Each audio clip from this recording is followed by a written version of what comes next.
Ach Gott. Ahoi und Servus. Natürlich wieder perfekt vorbereitet.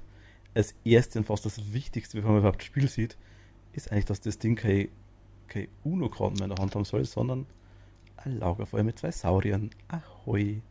Und dann wäre es vielleicht das Spiel noch gar nicht so unnice, wenn man es sehen würde. Habe ich gehört, das wollen manche. Versteht zwar gar nicht warum, aber es soll vorkommen.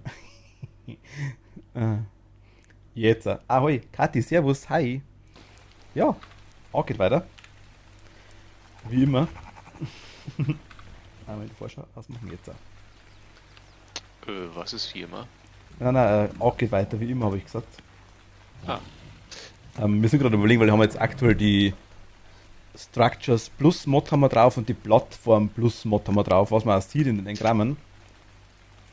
Hier, dem Ding. so. Aber warte mal ganz kurz Jens, zur Info, weil Kathi gerade da ist, als Arc Pro. Ähm, Du hast uns von einem Fischernetz erzählt. Oder mir das letzte Mal, das ist da. Ja, jetzt geht's. Jetzt kann ich es auch machen.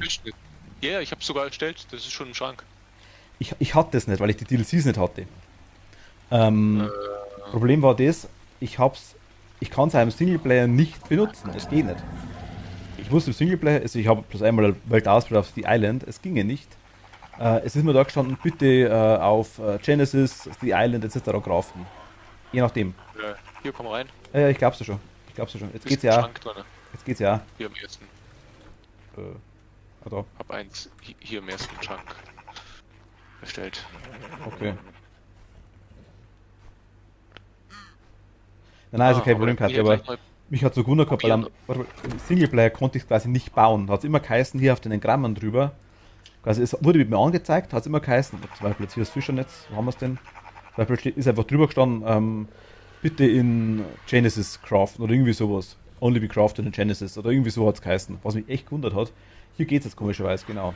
Leben, konserviertes Salz, weil ich habe jetzt auch die DLCs bis auf Genesis, den Season Pass habe ich mir noch nicht geholt. Das ist das einzige. Aber die anderen habe ich jetzt auch alle und der Jens auch. Was schon ganz cool ist. Also jetzt sind wir quasi, glaube ich. Ich glaube, du hast das Genesis auch noch, glaube ich, oder? Als erste zumindest. Nee, ich Ja. habe das nicht. Nein, nein, Kathi meine ich. Ach so. Bin mir jetzt gar Okay. nicht sicher, aber zumindest jetzt müssen wir die gleichen DLCs haben.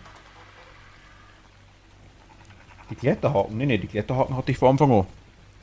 Ich habe sogar welche dabei. Enterhaken-Munition. Ach, du hast alle, okay. Was habe ich denn da dafür? Die Enterhaken, die gehen ganz normal.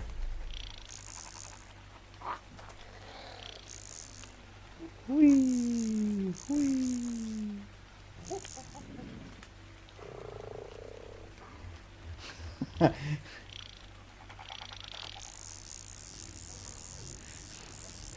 Hier, was kauft, das ist richtig, klar habe ich alle.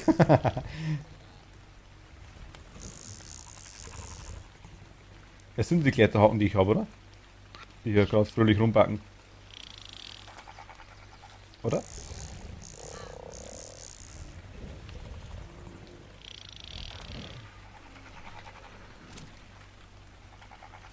Nope, sagt sie. Oh mein Gott, wie kann denn die eigentlich wieder.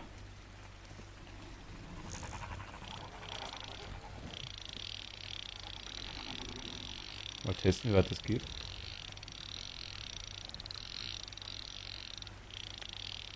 Okay, also Jens, die haben schon eine massive Reichweite.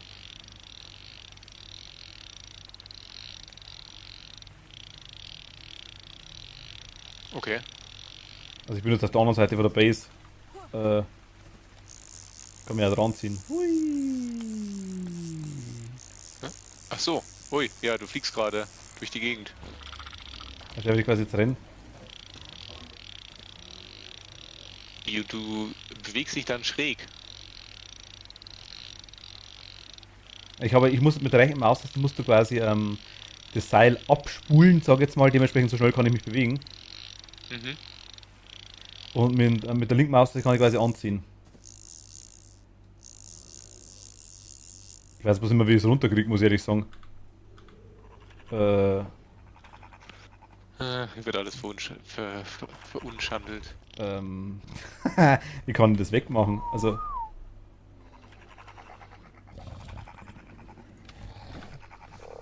okay, so. Nee, es geht nicht. So, wo könnte ich denn mal ein Fundament austauschen, ohne dass gleich das Haus einstürzt? Hinten bei den Dingen, also mit Rechtsklick mache ich locker, mit Linksklick. Oh mein Gott, ich hab's gebroked. Nein, ich hab mit U gepfiffen. Wie. Okay, stimmt. Also wir haben jetzt quasi ein S-Foundation mal. Okay, wenn das quasi im Haus geht, dann können wir auch. Jens, ich kann halt nicht spielen, ich back fest. Halt, Die Hinterhaken sind super.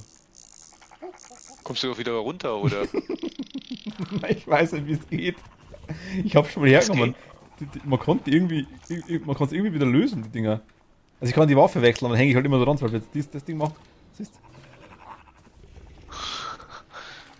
Ich kann auch die Munition wechseln, deswegen ändert es auch nichts. Ich schaue jetzt mal, aber trotzdem mal kurz zur Test, wie weit ich gehen. Mach mal links gleich, ich versuch's gleich, Kathi. Mal schauen, wie weit ich runter kann. Man kann sich halt da runterseilen, ne? Ich schau jetzt mal, wie weit das Ding, wie weit das ich gehen kann. Okay, hier ist Ende. Ernst. Okay, ja, bist du wohl schon weit weg. Hui! Meinte Servus.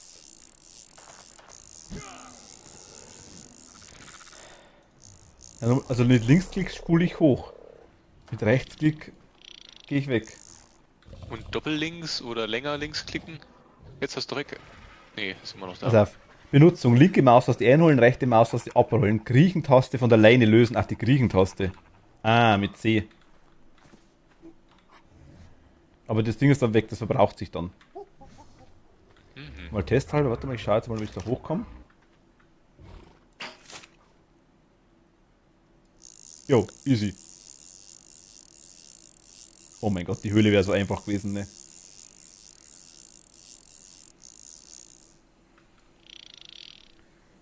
Kann ich wippen? Kommst du aber auch über den Abhang drüber, oder? Das habe ich gerade ausprobiert. Ja, und geht das? Nee, warte, ich habe gerade. Es kann nicht sein, dass ich kurz drauf gehe. Nee, mach ich nicht. Ich gehe nicht drauf. Ich gehe da runter.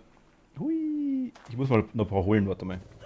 Ich schau mal. Oder testen wir jetzt. Aber gerade da muss man sich die Beschreibung durchlesen. Das ist doch. Macht doch keiner. Ich habe noch ein paar. Nur mal Interesse halber. Also ich kann. Wenn ich jetzt hier stehe. Okay, da, wenn er zu weit fliegt, dann resettet er. Kann ich irgendwie. Jetzt warte mal, wenn ich da hochstehe. Kann ich da hochschießen? Nee, also der fällt irgendwann nicht nach unten, glaube ich. Ich glaube, es ist wirklich gedacht, aber sie an der Wand festpackt. Ich kann jetzt schon hergehen und kann jetzt wahrscheinlich da oben drüber schießen, oder?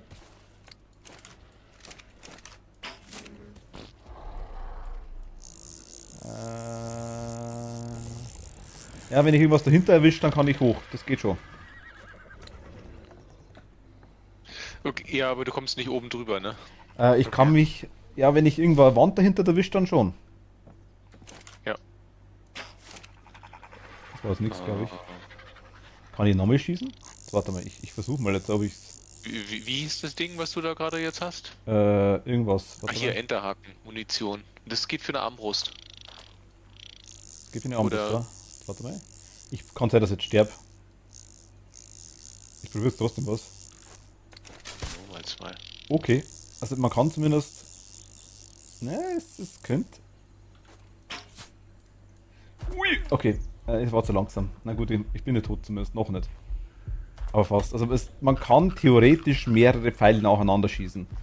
Muss ich rumbacken, rumtragen, sage ich jetzt mal. Würde in der Theorie funktionieren, wenn man richtig trifft, wenn man Geduld hat und nicht wie ich runterfällt. Kannst du das tippen? So, oh je. Wie war das nochmal? Mit linke Maustaste war einziehen, ne? Mann, jetzt gerade Twitch gebuffert. Mit linker Maustaste ist einziehen, mit rechter Maustaste ist quasi hochziehen, genau. Da ist es schon, das Emote.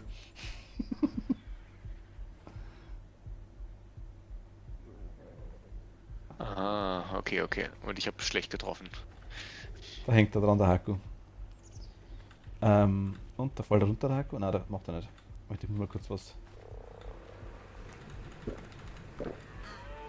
Ein bisschen nachheilen. Jetzt pass mal auf. Äh, wie schaut's mit Fallschirm aus? Fallschirm. Hiermit kannst du deinen freien Fall verlangsamen. Wenn du Springen-Taste drückst, deaktivierst du den Fallschirm.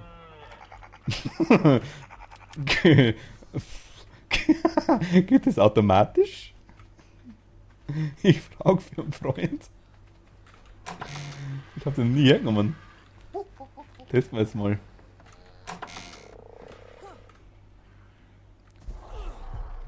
Okay.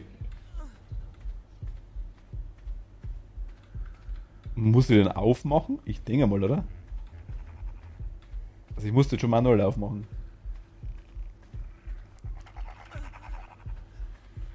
Und dauert es jetzt Stunden länger, bis eins auf den Server kommt mit dem Mods. Achso, nee. Also ich glaube, es dauert. Wann dauert länger, Jens? Das Laden? Oh, nur vielleicht 1, 2 Minuten. 1, 2 Minuten, okay. Jetzt kommen Experimente, ja. Hält sich in Grenzen. Ich habe aber auch noch ein bisschen an der Auflösung gedreht. Dass da auch was schneller geht. Hui! Ja, es geht. Aber muss man 2000 gleichzeitig drücken, Jens. Also der ist dann auch weg wahrscheinlich, Ja, ne? der verbraucht sich einmal, ja. Also, sagen wir ein Bunch of Fallschirme sollte man dabei haben, ja. Und vielleicht ein paar Enterhacks. Enterhacks ist das offizielle englische Wort für Enterhaken, das weiß ja jeder. Und du kannst 2 im Sortiment drin haben.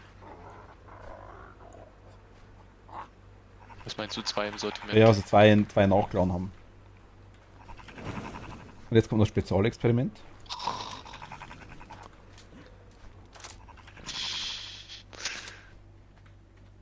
Jens, investier mal in einen ordentlichen Rechner, angefangen mit einer SSD.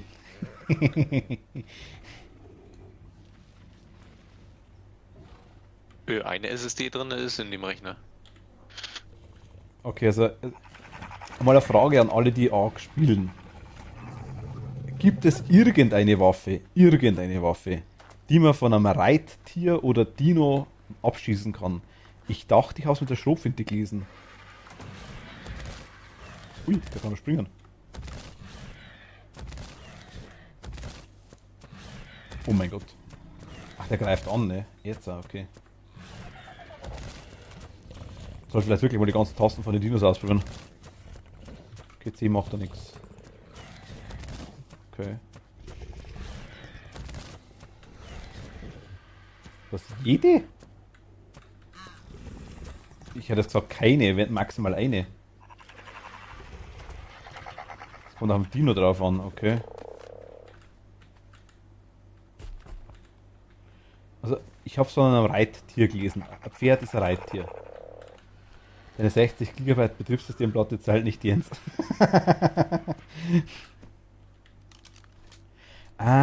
Vom Pferd aus, also vom Pferd aus kann man mit der Schrodi schießen. Oder mit jeder Waffe eigentlich effektiv, ja. Es ist zwar arschig zum Steuern, aber es geht.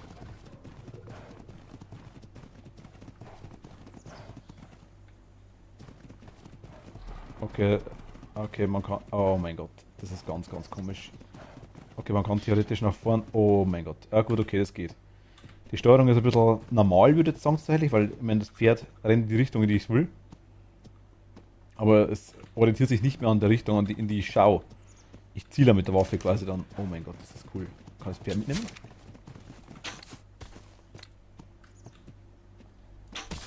Okay, also Enterhaken geht, währenddem das man am Pferd ist, nicht. Aber am Pferd geht Lasso auf jeden Fall, weiß ich. Okay.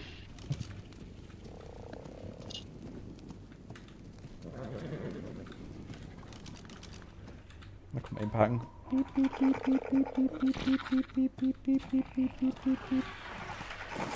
So, okay, dann machen wir uns mal so Enterhacks. Da brauchen wir Steinpfeile dafür, wie langweilig ist denn das?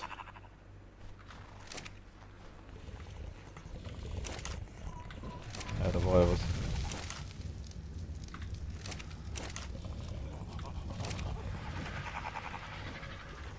Ja. Steinpfeile. Sekundäraktion, also es gibt immer drei Sachen. Ja. Es gibt immer linke Maustaste, rechte Maustaste und manche können noch C. Wenn du das meinst, Kathi.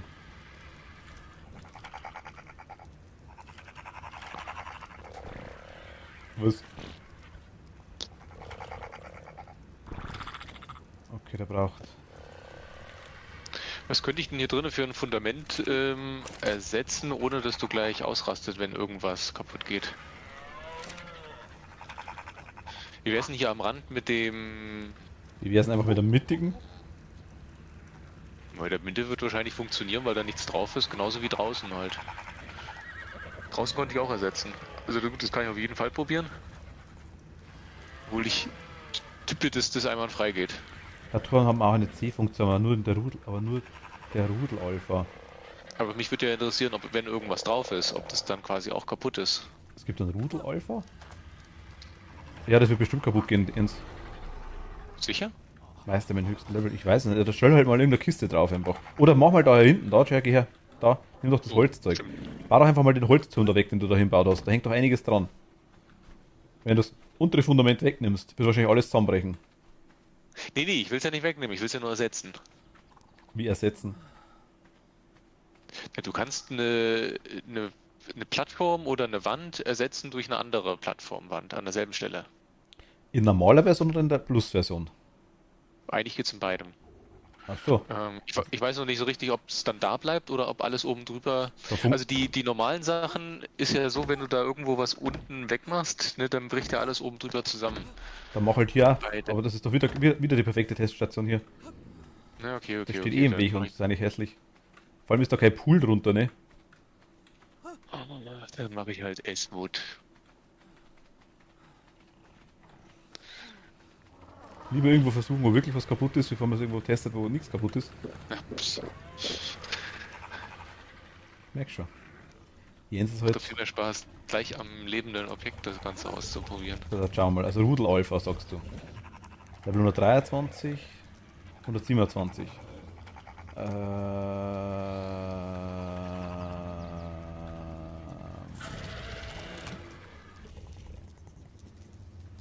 Weiblich. Ja, übrigens, die anderen Futtertröger haben eine riesig große Reichweite. Da kommt man mit einem Futtertrog für den ganzen Base-Bereich hier aus. Du meinst die Plus-Futterdrüge. Ja, Ja gut, so Zeug, ich will jetzt aktuell noch gar nicht richtig, also um das geht's mir jetzt gar nicht. Ich will jetzt nicht hergehen, will jetzt aus Bescheißen anfangen mit dem Spiel, sag ich jetzt mal. Wenn irgendwas kacke ist, zum Beispiel jetzt optisch, weil ich die Kabel anders verlegen kann und das gleiche kostet, okay, kein Problem, mache ich gern, schaut besser aus. Wenn ich irgendwas besser zusammensnappen lassen kann, überhaupt kein Problem, mache ich gern, kein Thema nicht. Aber jetzt irgendwelche Funktionen rausnehmen und durch andere ersetzen, weiß ich noch nicht. Mal schauen. Kommt dann darauf an, wie es, wenn die Futterdrücke kosten jetzt die sind jetzt nicht allzu teuer und eigentlich ist es wurscht. kann Das man stimmt schon. sagen. Na, aber du weißt, was ich meine. Also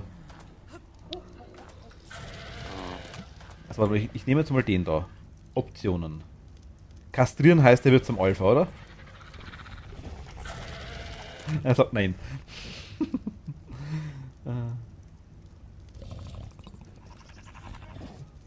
Optionen, Befehlsgruppen ändern. Ja gut, ich habe keine Gruppen gemacht, also liegt es an dem. Denke ich mal.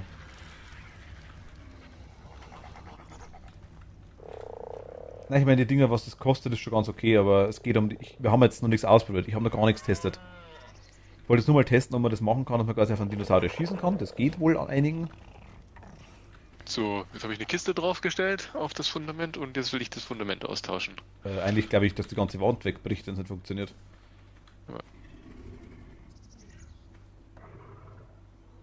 Ach, geht das bei Holz nicht? Ist ja blöd. Schlechtes Beispiel. Dann bau dir irgendwo was hin mit Holz. Hock dich drauf und drück C. Nicht. Das ist nice.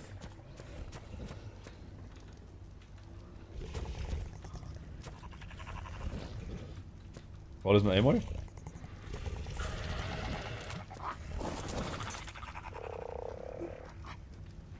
bei dir noch? Dir geht's nicht.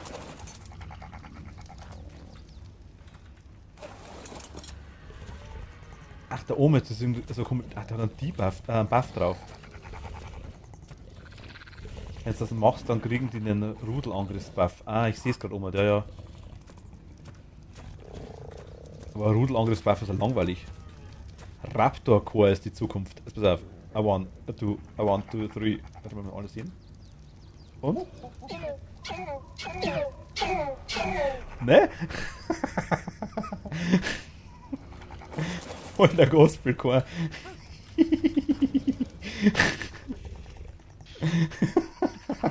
Er braucht schon. Ist das blöd? Ah, nice. Ah.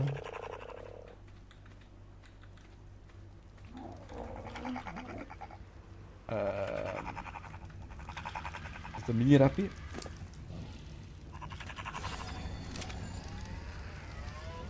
Also Schrodi, okay, also das Schrodi haben wir jetzt einmal, das war das Test halber mal die Schrodi. Mal da rein, okay. Das kann alle rein. Ich muss so Dinge wieder. Wir haben uns bei der letzten Höhle haben wir uns echt richtig runtergackert ohne Ende. Und sind halt quasi ja, auf die Idee, dass man einen Fallschirm nutzen könnte. Oder die Enterhaken, das halt einiges leichter macht. Vor allem Fallschirm kostet halt wirklich nichts. Fasern, Leder, Stroh.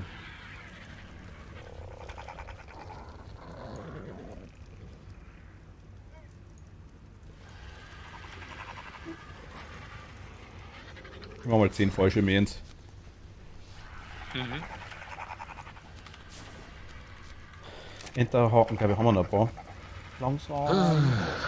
Das ist so schlecht da draußen.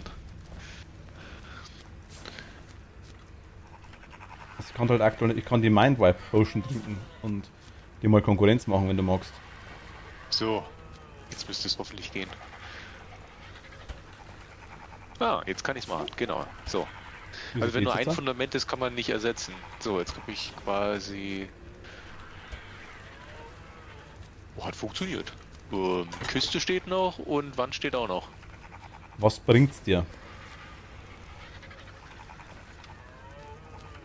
Du kannst die Base updaten, ohne quasi die ganze Base abzureißen. Ja, aber was bringt's dir, wenn du die Base updatest von den Snap-Punkten? Geht es mit Wänden auch so? Ach so, genau. Wände habe ich ja eins mit, genau. Warte. Irgendwie habe ich da relativ wenig Vertrauen in dich, muss ich ganz ehrlich sagen, gerade aktuell. Mit was machst du das überhaupt? Machst du das mit der Pistole? Was für eine Pistole? Hä? S plus Multitool? S plus Nee. M Omnitool? Was für ein Zeug? Von was redest S du denn? plus Crafting Station? Nee, die S Plus Crafting Station, die musst du bauen, damit du ein paar Sachen bauen kannst. Das ist sowas wie ein Crafting Table Ja, Spezialversion. und das S plus Multitool? Das weiß ich nicht, was das ist. Ich denke, das wird eine Box fürs Manitool sind. Das ist halt eine Pistole, denke ich mal, mit der du wahrscheinlich bestimmte Dinge ändern kannst, upgraden kannst. Ich pause mal. Habe ich noch nicht gebaut. Jetzt warte mal. Mach mal so. Crafting Station. Die Crafting Station hast du schon gebaut? Im Einzelspieler ja, Achso, okay. genau. Ja, du kannst dann halt die anderen Sachen halt bauen, die du sonst nicht machst. Also zum Beispiel halt die richtigen Glaswände. Was es ja hier nicht so gibt, das sind ja Gewächshauswände. Und die Glaswände kannst du dann im S Plus Crafting Table machen. Der ist dann rund. Sieht gar nicht mal so schlecht aus. Okay, ich habe ein Multitool. Das schaut aus wie Hold Reload to open the mode selected UI. You can clone this tool via the item to context menu, right click on the item, base a targeted PC, right click, click as the structure. Fire PC to transfer everything from the source to the target. Oh mein Gott.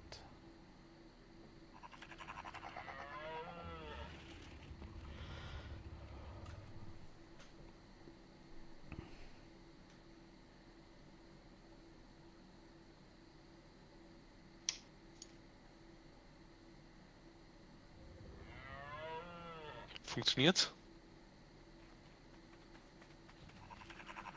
Vielleicht macht es noch ein paar Sachen ein bisschen leichter. Ja gut, Das habe ich noch nicht gesehen das gehabt. ist Advanced Transfer. Fire to Open Transfer UI. Da geht es wirklich um. Ach so, ja, Das, es gibt irgendwas zum Transferieren, das ist aber das, das das hat ist ja du, das nichts ist mit das, Bauen zu das, tun. na, das ist das da. Und das ist die Pistole. Komm her, ich schieße auf dich. Ja? So. Hold Reload PC. Some mods oder modes have submodes which can be toggled with the targeting key. PC right click. Structure mode, submodes, pick up, demolish and pure interval will pick up internal pipes and wires from structures. Ah, okay. Model mode works on anything with alternate models, glass, ocean, platforms, structure variants, any wall, etc. Or structures with toggle modes, IE railings. Alt fire will save the settings of the target. Works on all glass, opens the transport. Ja, achso, du kannst quasi im Nachhinein mit dem Ding quasi. Sind da schon S-Plus-Strukturen dabei? Unten einer. Das eine Fundament hier, wo die Kiste draufsteht, habe ich ersetzt. Ja. Achso, kannst du sonst auch andere umändern? Also hier die anderen Fundamente sind alle, ach, ich sehe gerade hier, wir haben ja längere Mitnahme jetzt. Das sind hier normale Holzböden.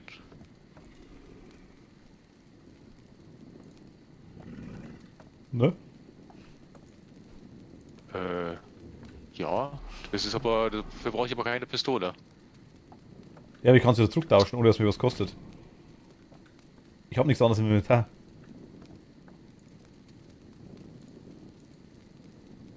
Zurück.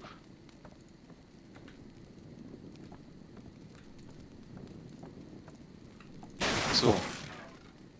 Ah. Das ist wohl kaputt machen. Ja, das passiert, wenn man was kaputt macht. Nee, oh Mann. Ich kann das aufheben. Ja, na, logisch kannst du das aufheben, weil ja noch die Mitnahme nicht zu Ende war. Nee, kann ich nicht. Ach. Hier ist sie zu Ende. Ja, jetzt. Gerade eben. Die ist vor 5 Sekunden abgelaufen. Deswegen konntest du das aufheben. Ach so. Ich glaube, ich hab's mit der Pistole aufgekommen. Hier geht's anders, ja? Hier. So. Ach, mei, Gottes Willen. Ja, ich habe die ja auch gerade platziert. Hast du die Pistole dabei? Nimm mal die Pistole, Jens. Meine Fresse.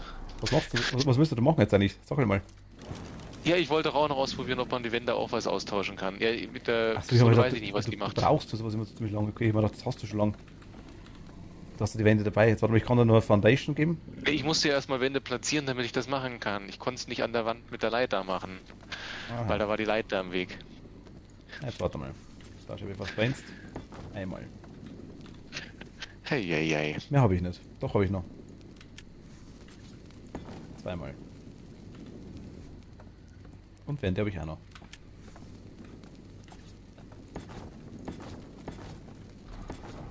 Mehr habe ich nicht. Ja, der Rest ist kaputt gegangen. Den müsstest du im Inventar haben. Nö.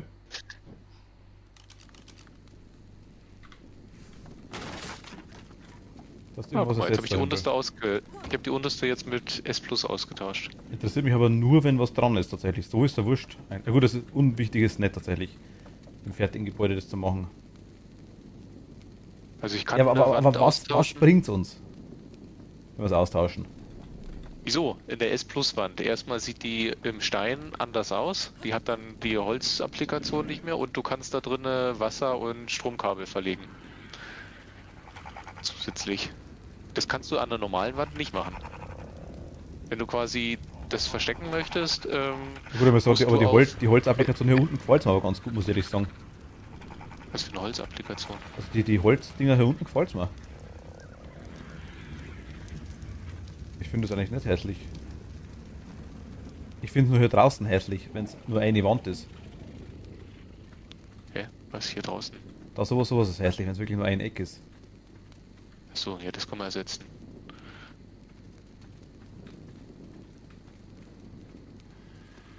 Also liegt daran, dass man so. Achso, okay. Aber hier unten quasi würde ich es lassen tatsächlich. Ja, dann kannst du aber dein Strom und Wasser nicht nutzen. Dann muss man normale nutzen. Na gut, aktuell, ich würde jetzt hier sowieso nicht allzu viel austauschen, zumindest noch nicht. Ich würde wirklich anfangen, dass wir uns was Neues hinbauen Und dann vielleicht das nach und nach ersetzen. Ich würde schon connecten, da gebe ich dir recht, aber jetzt auf Anhieb, bevor wir nicht hundertprozentig wissen, wie es funktioniert, würde ich jetzt tatsächlich auch nicht richtig rumdoktern. Weil wenn wir irgendeinen Scheiß machen und die halbe Base zusammenstürzt, dann haben wir einen Scheiß 3 da. Wenn wirklich was irgendwann nicht so gut funktioniert oder wenn man sich verdrückt, weißt, ist ja gleich passiert. Besonders bei Martin. Ja, genau, du bist derjenige, der baut.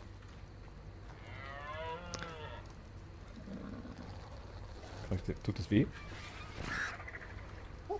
Kriegst du Schaden? Ich glaube nicht. Du blutest auf jeden Fall. Hier nimm mal.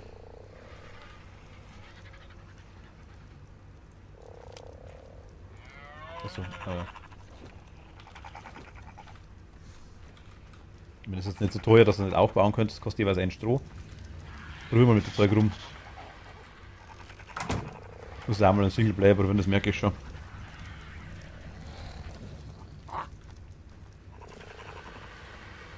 Aber bauen ist aktuell ja. deine Sache. Das ist drum. Und was macht das?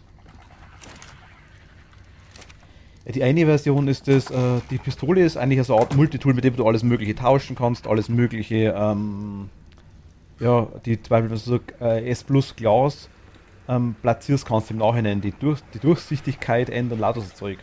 Das geht mit der Pistole. Anscheinend. Ich weiß nicht, ob es nur mit der Pistole geht, aber es geht mit der Pistole.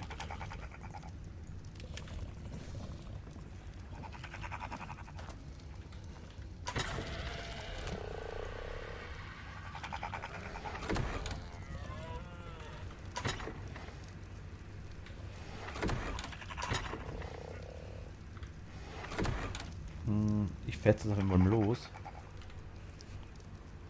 Das schenke ich dir. Und. Obwohl, das ist Nachgold, das ist scheiße. Wir brauchen Otter. Sehr wichtig.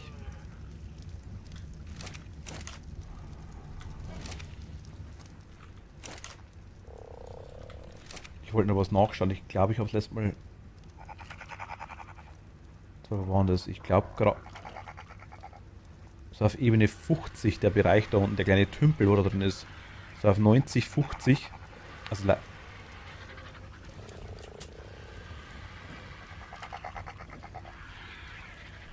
wollte ich mal reinschauen, was da noch gibt da unten. Ich glaube, da war. Ich bin mir nicht mehr sicher, ob da nicht noch eine Höhle war.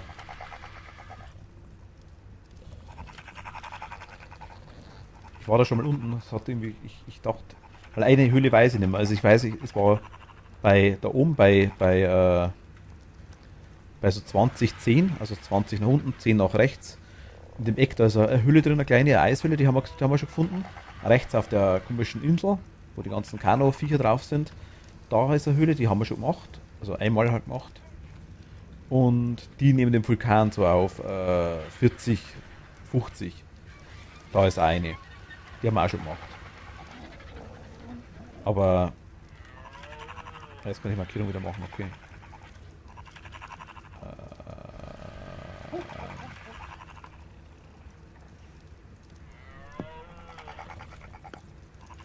Wir haben noch ein GPS, oder?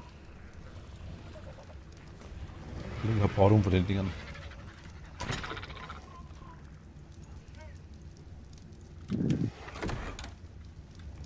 Jo, okay. 23,69.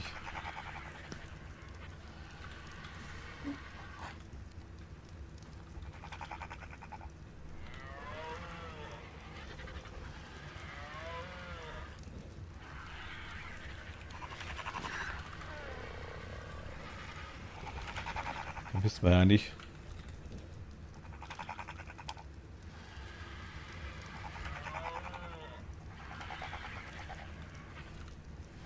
Nehmen wir jetzt mal mit. Vielleicht brauchen wir es noch. Oder ja, lassen wir mal da. Und jetzt mal raus. Machen wir es so.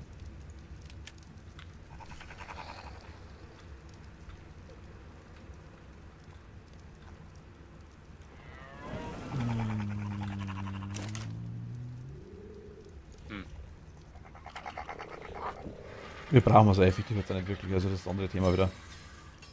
Wir haben es halt gebaut, dass wir es gebaut haben.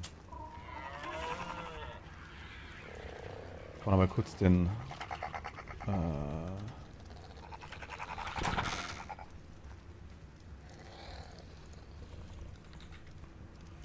Kann der was? Holz, Leder, Metall, Bahn, Stein.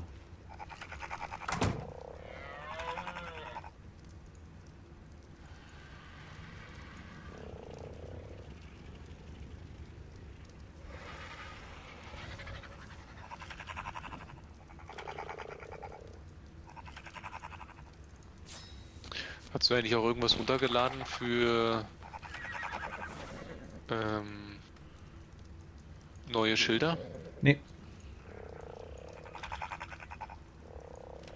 Nur die Plattformen. Achso, das ist wirklich so ein runder Tisch. Ich mach den mal unter die Treppe Gallienz, den Tisch, den runden. Oder soll ich ihn woanders hinstellen, hier in die Mitte? Den S-Plus-Tisch. Okay, wo du willst. Pack ihn mal out of sight. Nee, warte mal. Da müsste es sein. Okay. Ja, er ist da.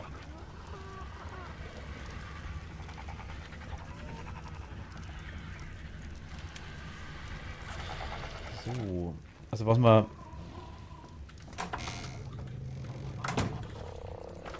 Na gut, die Frage ist jetzt wirklich, wie wir weitermachen. Wollen wir hier weiter bauen? Na gut, die Lichter waren schon cool, gell?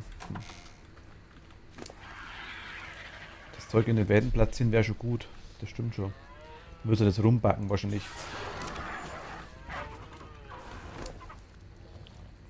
Ich glaube, das Problem ist, wir haben, dass man ab und zu mal Steckdose setzen kann und ab und zu nicht.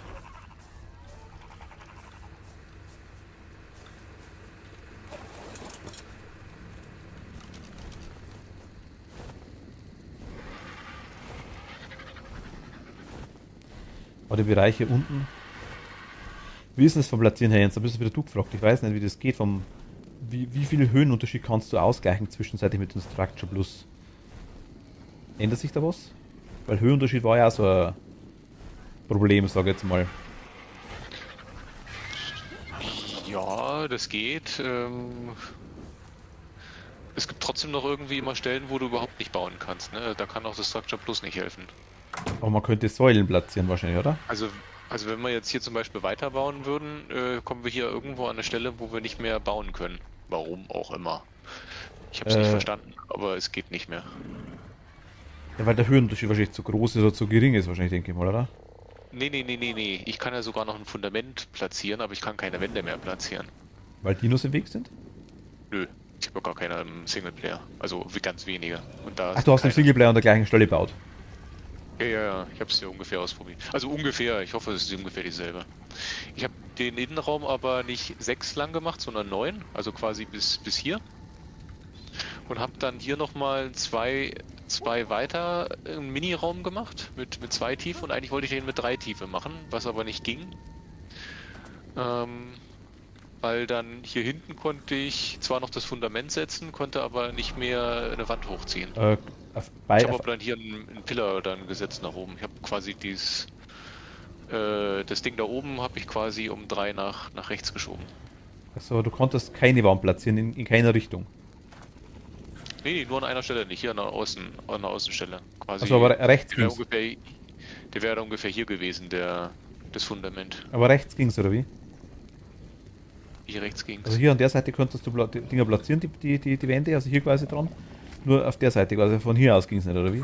Nee, hier, zum Wasser hin, die eine Wand. Also aber die Wand wäre gegangen. Alle anderen Wände waren gegangen. Es war halt nur eine einzige, die vom Eckfundament, die Wand zum Wasser hat nicht funktioniert. Okay. Frau Mine, ich hab's nicht verstanden, weil ich konnte das Fundament ja auch noch setzen. Das hat für mich keinen Sinn gemacht. Ha.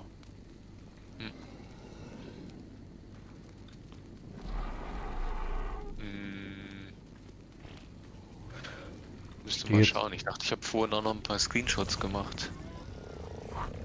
Wie das aussehen könnte. Wo landen denn eigentlich die Screenshots von Bei jedem Spiel unterschiedlich, glaube ich. von Ark? Also Steam hat einen allgemeinen Ordner, aber es glaube ich kann auch spielspezifisch anders sein. Okay, wo ist der Steam-Ordner? Musst schauen. Weiß es nicht auswendig. was du eingestellt hast. Naja, ich habe ja verschiedene Ordner.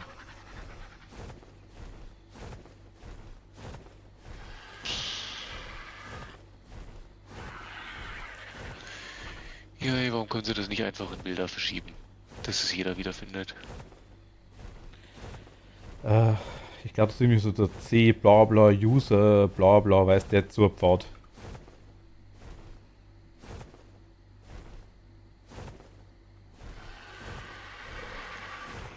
Ja, das sind ja auch die normalen Bilder.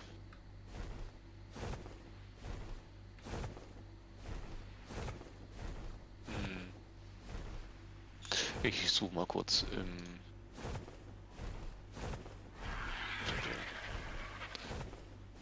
Steam.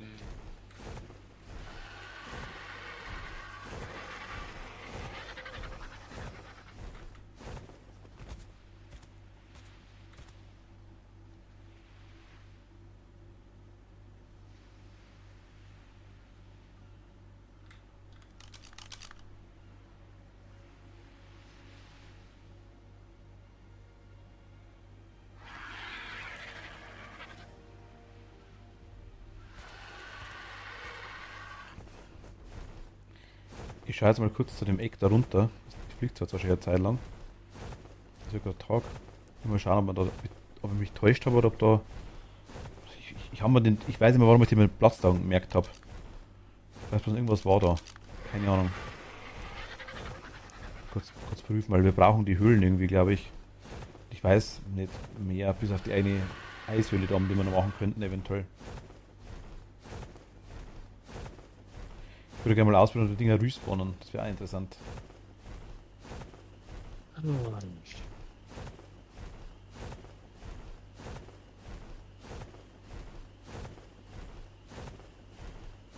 Ach du Scheiße, das kann kein Mensch wiederfinden. Ja, Normal legst du einfach einen okay. Shortcut.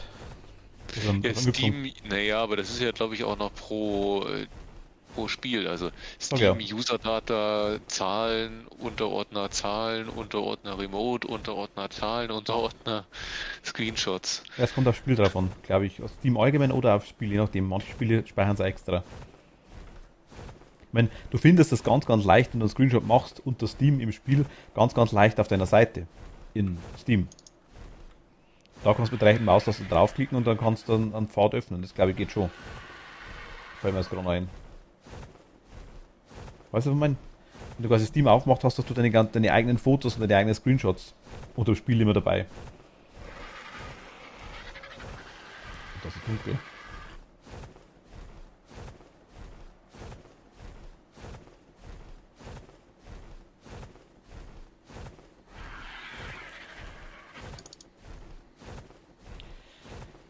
Aber mal eine generelle Frage nochmal. Wir haben jetzt die DLCs Scorched Earth und Aberration, glaube ich, und Extinction.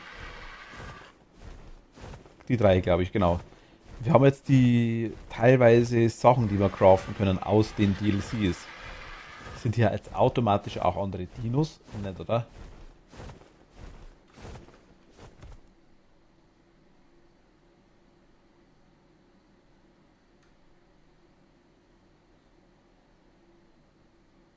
Nope. Okay, passt. Ja, komischerweise, die Engramme sind ja trotzdem mehr geworden.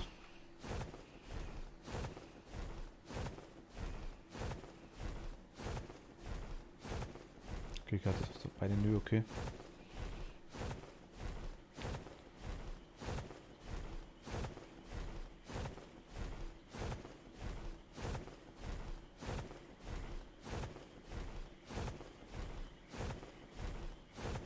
Was, die Engramme sind mehr geworden? Ja, haben wir doch gesagt. Das Salz. Ja, ja, von der Anzahl her, genau. Aber wir haben nicht mehr Punkte. Nee, ich meine das Salz und das Zeug von der Scorched Earth und so Zeug, das ist dazukommen, das meine ich. Das kommt man ja vorher noch nicht.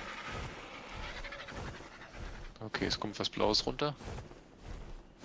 Du bist gerade weg, ne? Ich bin auf, ja, zwischen dem halben Weg quasi dahin, wo ich will. Bin aber ein gutes Stück weg, ja. Ich fliege eigentlich auf den unteren Rand der Map, sag ich jetzt mal. Kann der Stoßhemmel mitnehmen, wenn du es magst.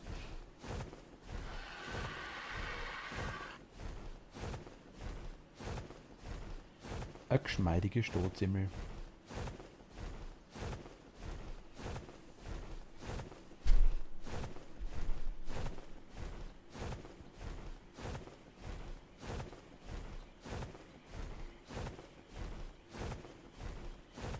Wir brauchen mal irgendeine Base oder irgendeinen Zugang definitiv, wo man ins Wasser reinkommt. Mal ein paar Wasserdinos vielleicht eventuell zähmen könnten. Oh, da kommt einer mit dem goldenen Kreis runter. Wo ist er? Hm? Dann hole es dir. Ja, ja, bin ja schon da. Aber weißt du, was ich meine? Also irgendwie ein Zugang zum Wasser, der wäre nicht schlecht. Ist wahrscheinlich eh nur ein mittelgroßes Beet drin, ne?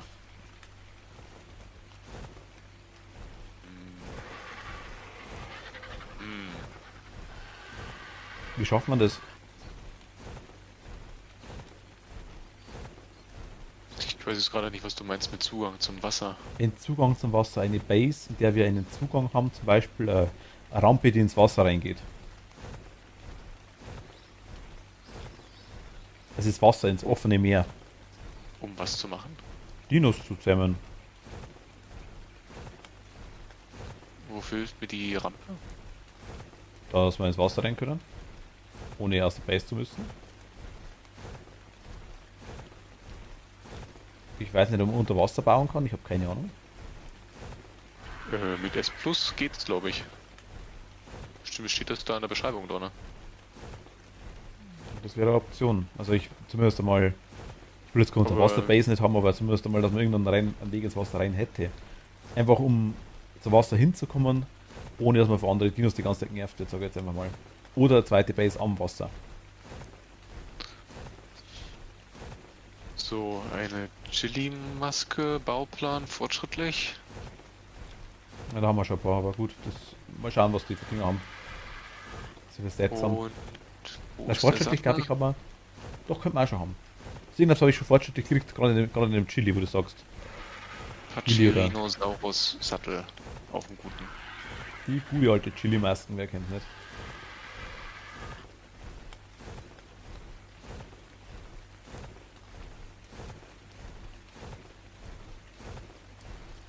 Okay, hier irgendwo war der Tümpel da drüben noch nicht. Ah, hier. Da schaut jetzt irgendwie Crocodiles rumrennen.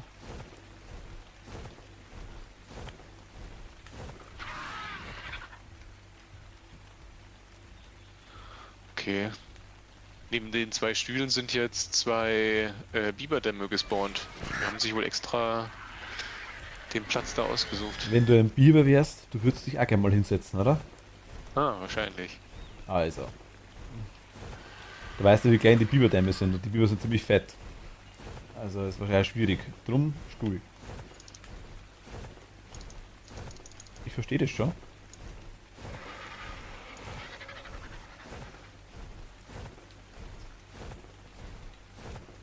Ja, genau, hier wollte ich hin. Genau, das habe ich gesucht.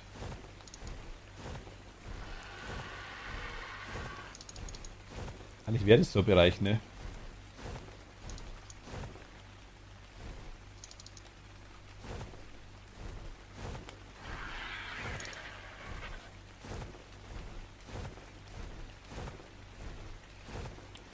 Wir brauchen Teleporter, Jens, unbedingt.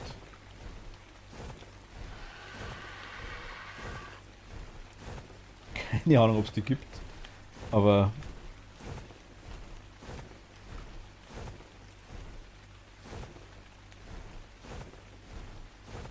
Hier wäre halt so ein Bereich, weißt. Also ein Innenbereich, so eine Mündung. Gibt. Oh. Er ist eine Mod. Ja gut, okay, ja gut, als Mod war es mir klar. Awesome Teleporter. Ah, okay. Oh, was war das? Ach, die müsst hier schon wieder kurz.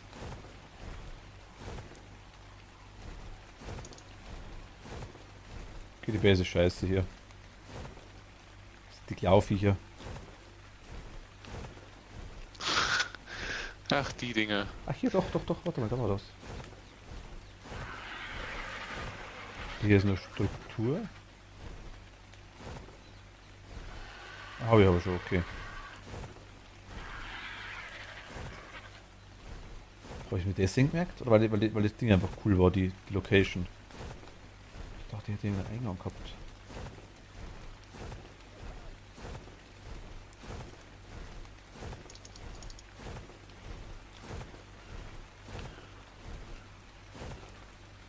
War halt echt nicht mehr sicher. Ne, da außen, wegen hier draußen glaube ich nicht. Und dann warst du hier drinnen irgendwo.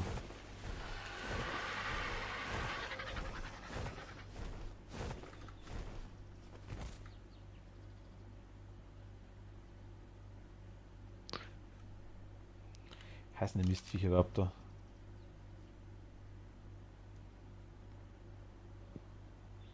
Pelagornis, okay. Nicht der Vogel, den ich suche.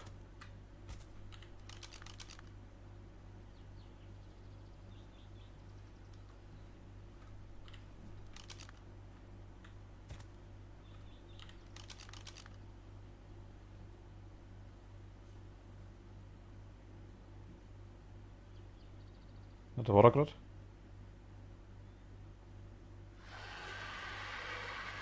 Die suche ich, genau die Vögel. Solche will ich haben. Die Itchy, irgendwas waren ist da.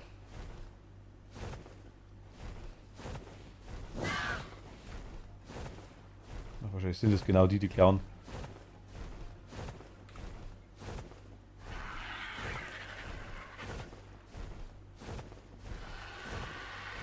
Die wären halt gut zum Reintasten. Was Wasser angeht.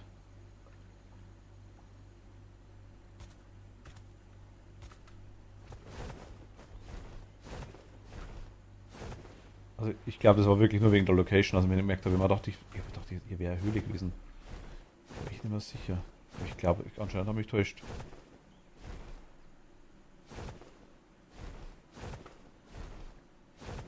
Sicher zu verlieren da drinnen. Oh, da ist ein Krokodil. Krokodil.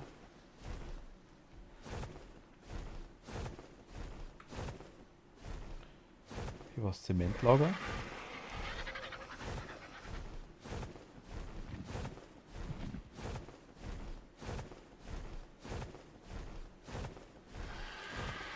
Hm.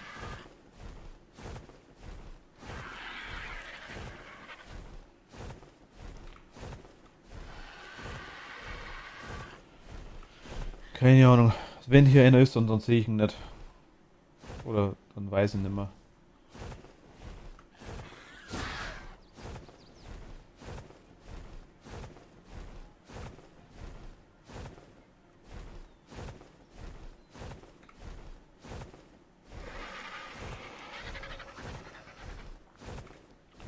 Hier waren die Strukturen da hinten.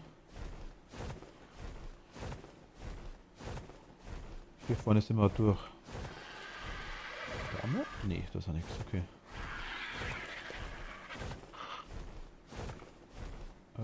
Nö, okay. Hm.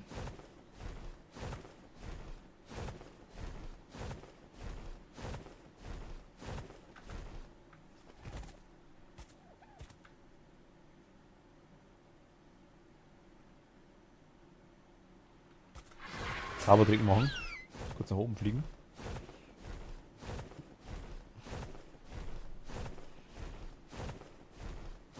Die guten Grafikbugs ausnutzen.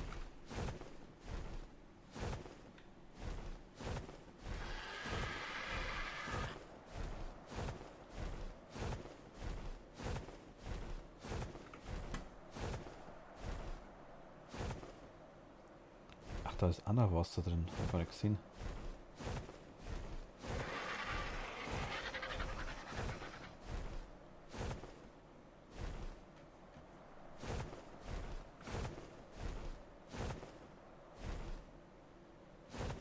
Hier schaut aber nichts nach Höhle aus. Yeah. Pornlaum. Pornlaum? Danke dir. Vielen lieben Dank.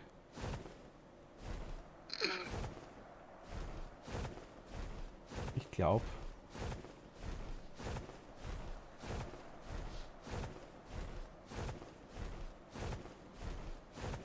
Hm.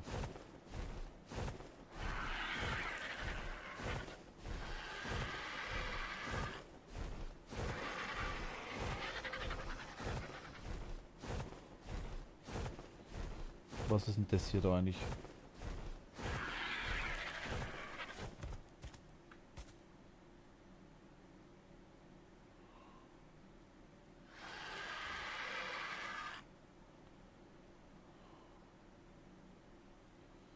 Irgendwie.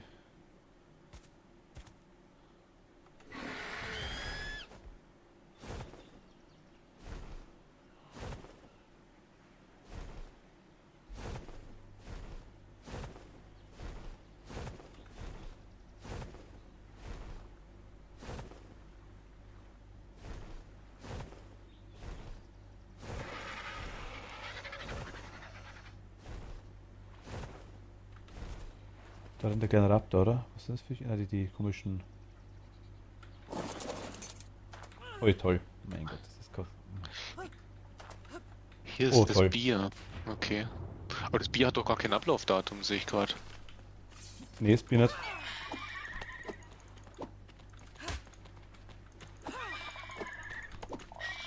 Das Bier hat kein Ablaufdatum, ne? Nur, die. Ach, egal.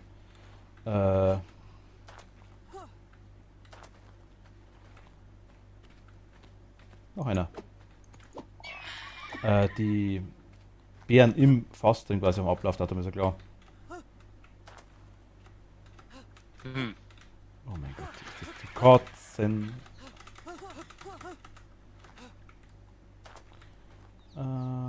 Verhalten, passiv und fliehen. Okay, der wäre auf passiv und fliehen.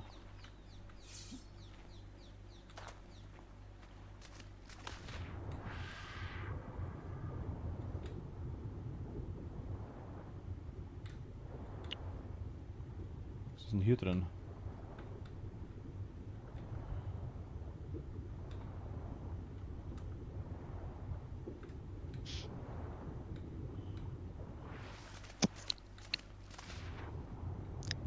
Vielleicht werde ich gleich gefressen, Jens.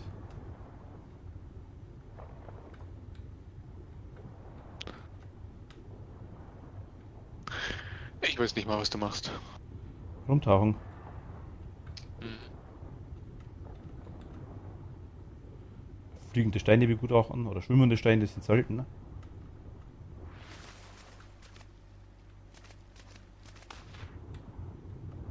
Okay, na, hier ist nichts. Ich dachte, vielleicht ist hier irgendwie höhlenmäßig was versteckt, weil das hätte es gerade anboten.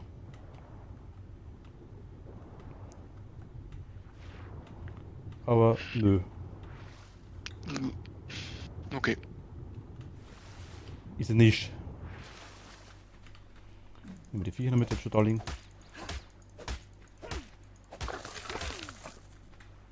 Hä? Unsichtbarer Kompi? Na komm her.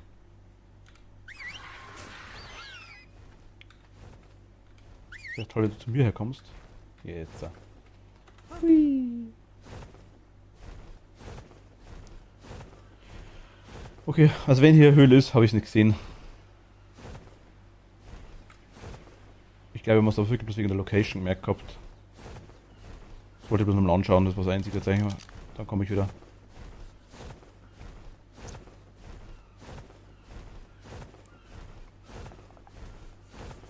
Das ist so spannend, wie man die. So, ist es. Muss man die ganze Map abrennen, um Höhlen zu finden? Steht es in Explorer Notes vielleicht drin, das Zeug?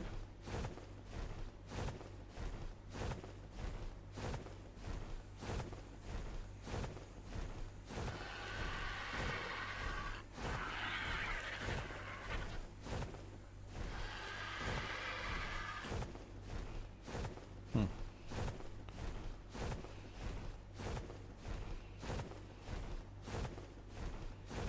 Ach, hier ist der Sumpf, okay.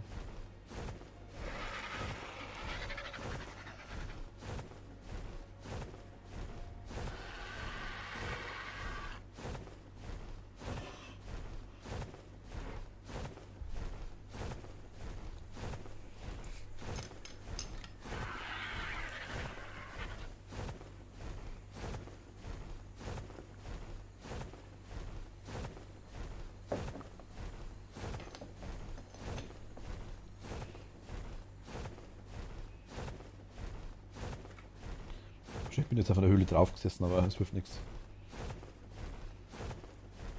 Ist da was? Ich schaue jetzt mal so Gebilde. Also ich fliege jetzt heim wieder zu dir. Ich schaue jetzt nebenbei ein paar so Gebilde an, über die ich drüber fliege, zufälligerweise einfach oben.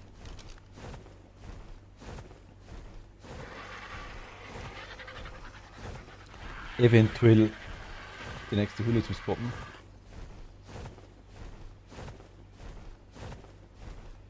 Weil ich glaube, dass das eine ist da, oder? Was ist denn da drin?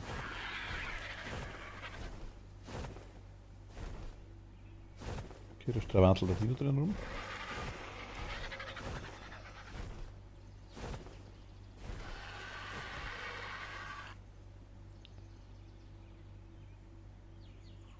Okay, gibt es Kristall und Eisen.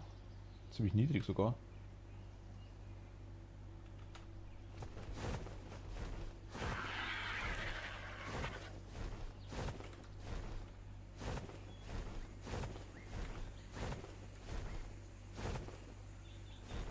Raptoren.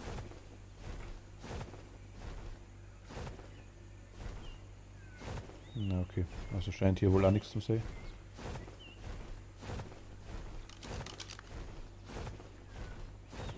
Schaut. Sadi.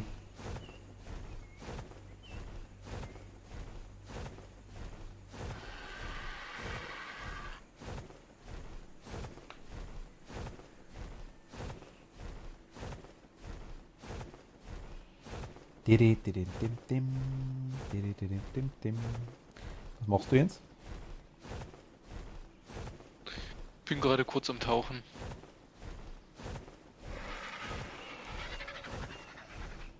Am Tauchen? Vor unserer Base?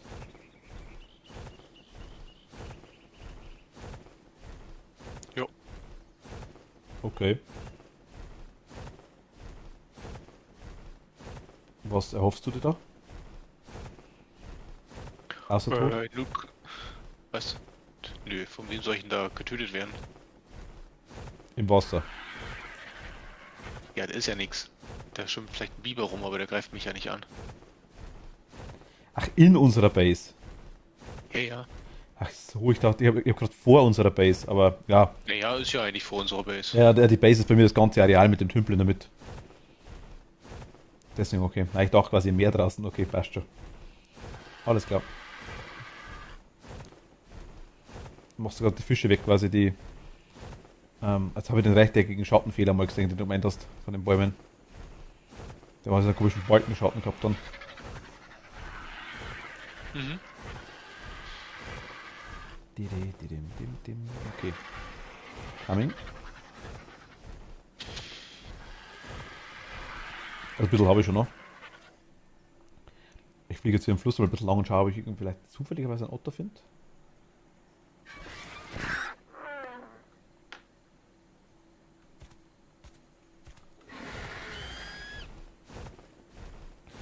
Beaver sind hier schon.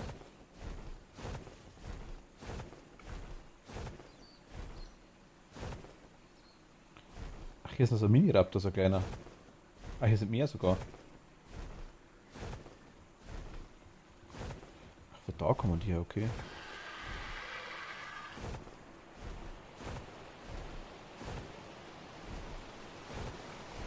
Die Beaverdämme. Da waren wir, glaube ich, drin. Da war nichts dahinter. Da schaut das Auto raus.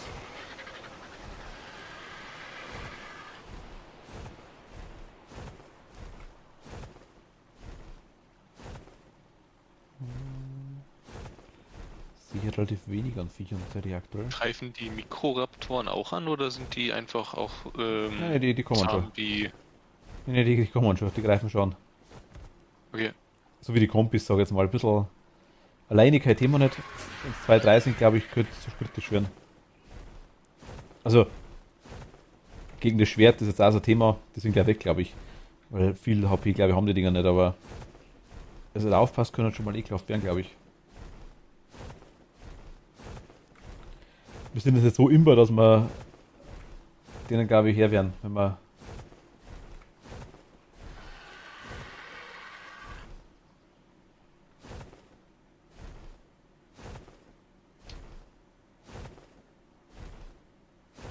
ist eine reine Verarschung da.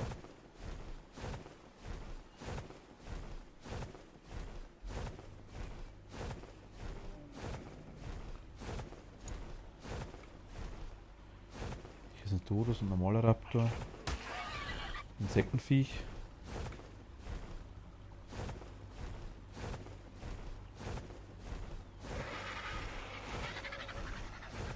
Okay, hier ist Terry.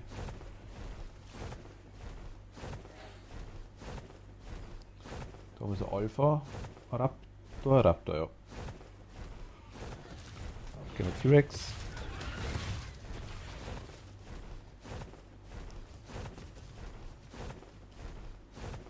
Hier ist aber bottermäßig nicht so viel los. Weißt du, wie der aussieht? Ja. Ich habe noch ein Dossier drin, also ich habe noch im 8 Dossier.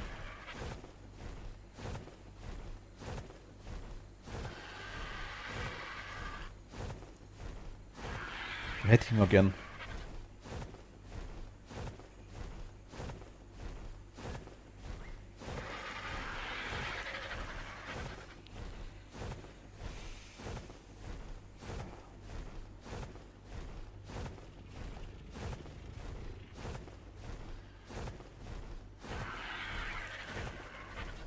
Weil irgendwie steht das Fisch hier falsch.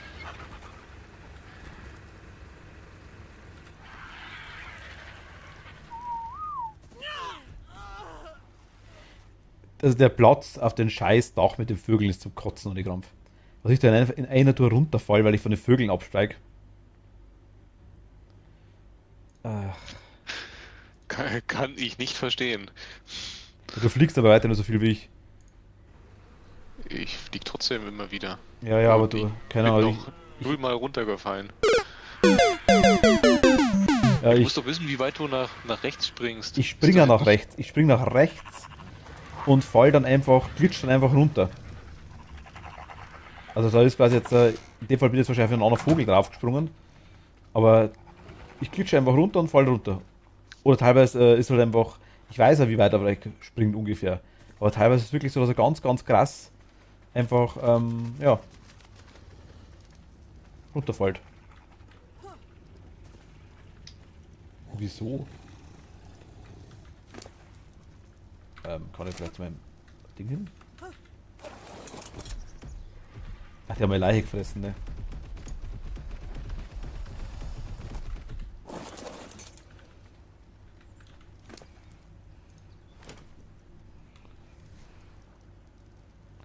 Was hab ich denn da?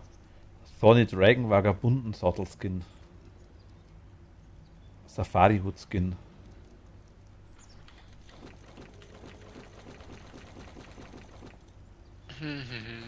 Also ein Filtersubstrat habe ich gerade wieder bekommen. Ah, nice, okay.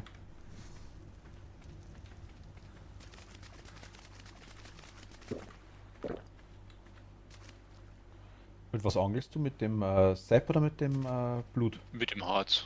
Okay. Scheinbar ist gerade wieder ein Piranha neu gespawnt. Ja, habe ich gerade gesehen, da ist hergeflogen, ja. Hergeflogen. Weil eigentlich habe ich die alle beseitigt.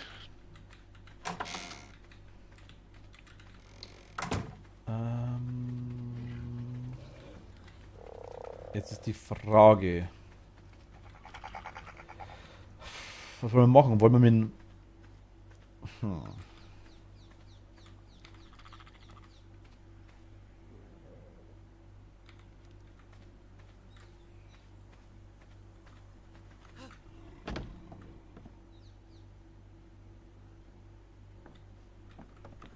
Man könnte halt...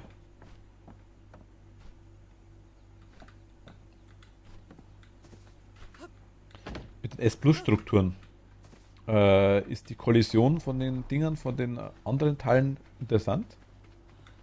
Also gehen die wie sagt man so, was ist das? Kann man immer nur irgendwo nicht reinbauen, das meine ich. Wenn irgendwo, Einbauen? ja, wenn der Stein im Weg ist, zum Beispiel, sag ich jetzt mal oder sowas, oder glitscht das jetzt einfach durch, ist es wurscht.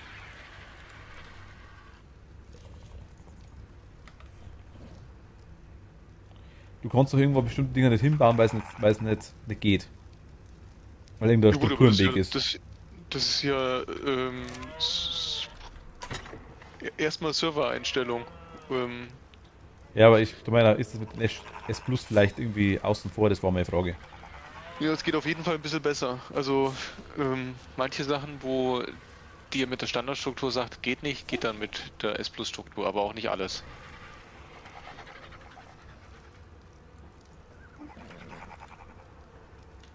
Okay. Und du kannst Fundamente aus Holz zum Beispiel durch Stein ersetzen, das geht, oder wie? Sollte funktionieren. Na, okay, hier geht es zum Beispiel nicht, genau, weil er hier gerade nicht gesetzt wird. Das würde ich ihm quasi gern machen, ist versperrt, okay. Ja, muss man selber machen, alles klar. Muss man Servereinstellungen machen. Blöd. Und hast du es mit S Plus probiert? Oder ist das ein S Plus Teil, was du gerade hast? Nee, ich habe ganz normal erstellt.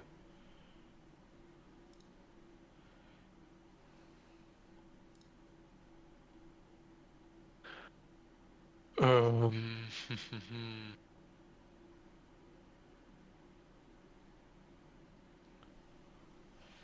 Das ist so Zeug zum Beispiel, was ich jetzt eigentlich mehr oder weniger mit den Dingern schon mal ausprobieren wollte, meinte ja. Was du gerade post hast, aber ist das mit den. Weil rund bauen geht ja nach wie vor nur mit den Baumplattformen.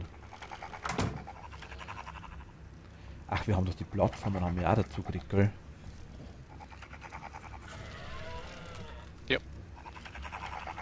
Müsste ja einiges, genau. Baumplattformen aus Holz.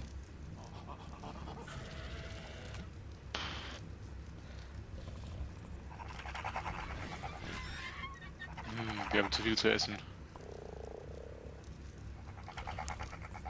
Ozeanplattformen aus Holz. Stimmt auf der Oberfläche. Das war das, was du letztens gesagt hast.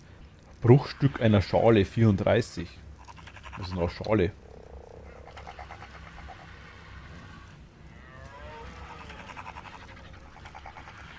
Ich Druckplatte. habe sogar 3 Filtersubstrat bekommen. Ui, okay. Jetzt haben wir schon 5. Das Anglergel wäre. Es ist auch cool, ja, aber. Parazia-Plattformsattel. Wo gehört denn die Blume eigentlich hin? Rechter Kühlschrank. Ah, Kühlschrank. Klippenplattform aus Metall. Ozeanplattform aus Metall.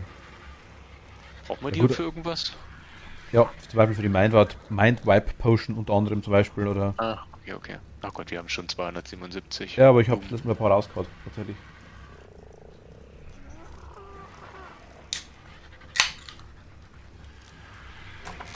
S plus Motorboat-Plattform.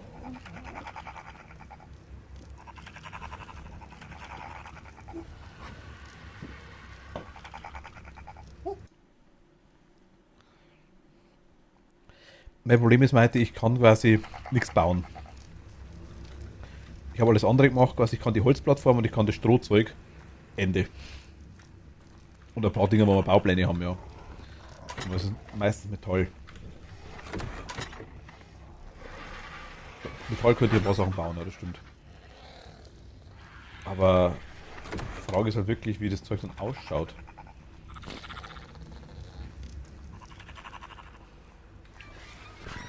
Ja, Mindvibes machen, ja, ich weiß.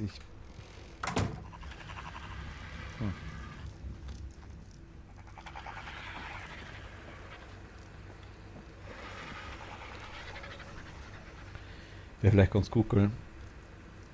Besser als der ganze Vanillakacke auf jeden Fall, ja. Stimmt schon. Wir haben ein ganz komisches Symbol hier. Heißt das, dass die Tröge leer sind? Was für ein Symbol? Über die Tiere. Wenn ein Drogsymbol drüber ist, Ja. das heißt nur, dass die mit dem Drog verbunden sind. Das haben sie die ganze Zeit schon, das Symbol. Hä? Nee, hatte ich bisher noch nicht. Die ganze Zeit. Bei jedem Dino. Wenn ein Herz drunter ist, dann heißt das, quasi, dass ein Männchen und ein Weibchen da ist. Okay, ich würde sagen, da hat es bei mir bisher nicht angezeigt. Also weiß ich, sieht man im Stream nämlich schon öfter. Warum Also, ist es manchmal rot und manchmal nicht rot? das ist nicht das Symbol rot, sondern da ist ein Herz drunter. Wenn Ach so, von zwei es ist Dinos überlagert. quasi Männchen oder Weibchen da wäre, Ja, dann ja, ist ein ja. Herz drunter, genau, und wenn's, genau, richtig. Ah, das kommt jetzt runter. Aber, hm,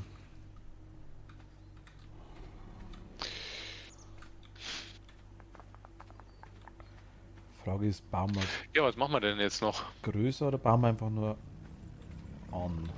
Weil das Haus an sich gefällt mir ja. Gut, hinten packen die Kühlschränke raus, aber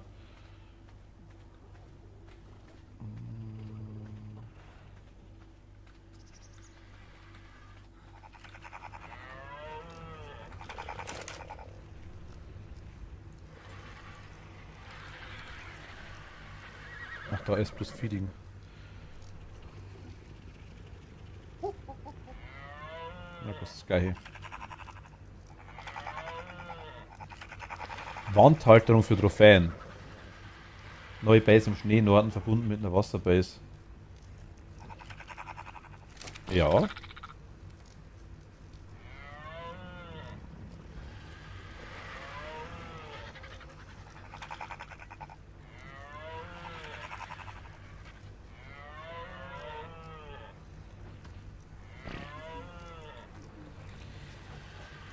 Wäre eine Option, gell?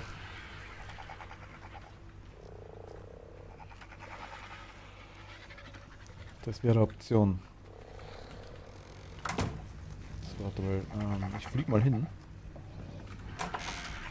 Nehme mir aber die warmen Sachen mit. Zack. Hm.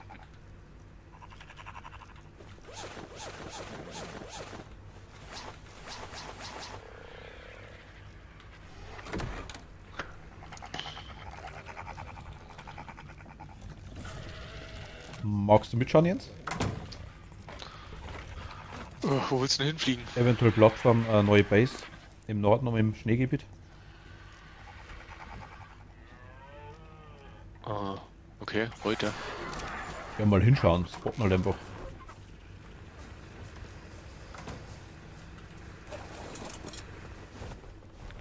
Könnten wir ja zumindest, oder?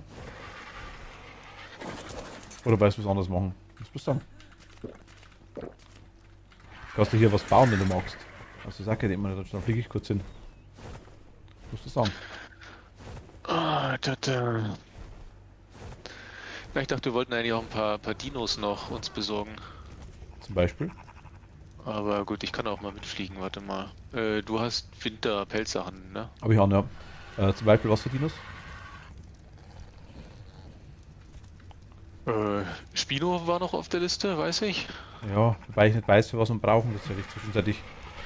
Habe ich gesagt gehabt heute schon, weil ich nicht genau weiß. Müssen wir schauen, für was es der bringt. Aber wenn du magst, können wir uns den nachholen, ja. Du warst immer derjenige, der gerne hat, weil wir so viele Dinos haben. Ah, hast du mal überhaupt noch eine Pelzhose? Oder hast du die weggeschwimmen? Nee, nee, ist alles drin. Halt so ist es sogar 3- oder 4-fach, glaube ich. Ach, das ist die hier. Ja, die sieht noch ein bisschen anders aus. Okay. Spino dauert auch etwas zum Tamen. Was bringt denn der Mighty? Ich meine, wir können mal machen, dass wir ihn haben. Wo ist er denn? Ich bin hier oben, hinter deiner Holzwand. Hier? Da. Ach, dort. T-Rex ist gleich Spino. Okay, also quasi bringt uns nicht so viel. Aber wir können uns trotzdem holen, wenn du magst. Das ist kein Thema nicht. Lässt streiten, aber ich finde Spino vom Damage her ein bisschen besser. Okay.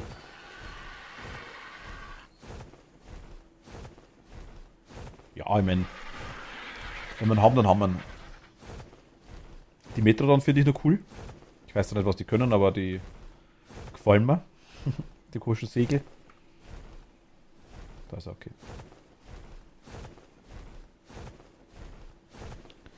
Weil die, dafür weniger HP erst so, okay. Die haben, die Metrodon waren bei so Viecher, aber irgendwie so ein Spielzeug gehabt als Bub, wo man quasi, das war eigentlich so ein Teil, wo man so Raketen vorklappen hat können. Ich weiß nicht mehr, wie die Dinosaurier geheißen haben. Ich habe keine Ahnung, die waren damals ziemlich populär. Serie war aber schon älter, glaube ich, aber das war zu unserer Zeit, dass das Spielzeug wieder gegeben. Ja, es wird gerade dunkel, ne? Richtig? Ah, scheiße, stimmt. Dann macht es wahrscheinlich keinen Sinn, dass wir hinfliegen. Sehen wir da im Dunkeln was? Nee, glaub nicht. Ja, lass uns drin. Sehen wir jetzt schon fast nichts mehr. Naja, noch geht's. Wir könnten natürlich auch mal schauen, ob wir ins Wasser reintauchen ein bisschen.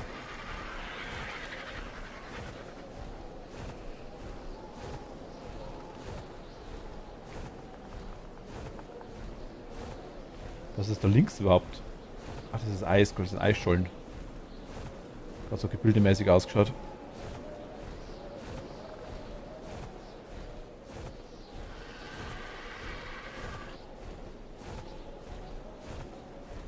Aber nachts so fliegen ist blöd, dann, weil es wird das dann wirklich gut schnell finster, gut, es regnet, klar.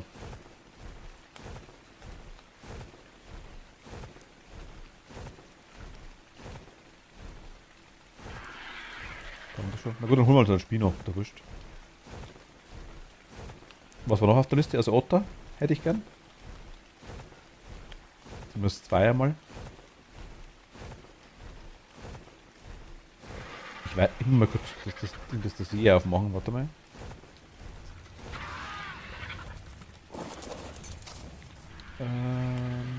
Zack. Oder die Explorer Notes, nicht das hier. Agentavis. Otto, doch, Otto Dossier. Genau. Found along the island's many inland waterways.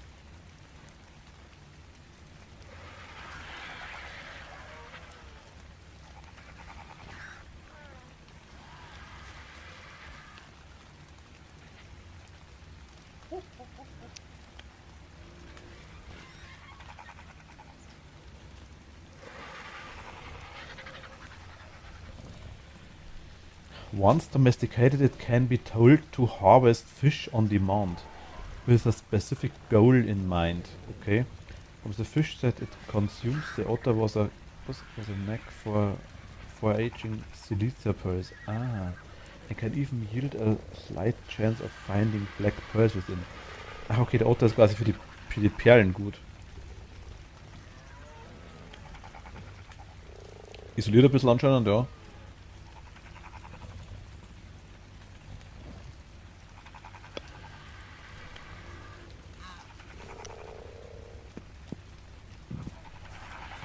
Okay, dann.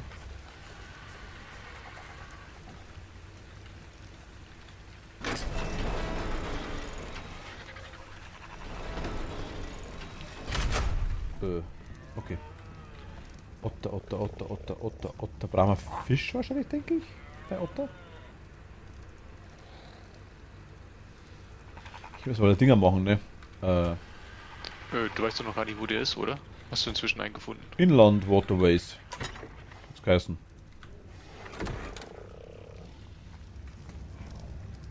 Also Inland Waterways, also ich denke mal hier.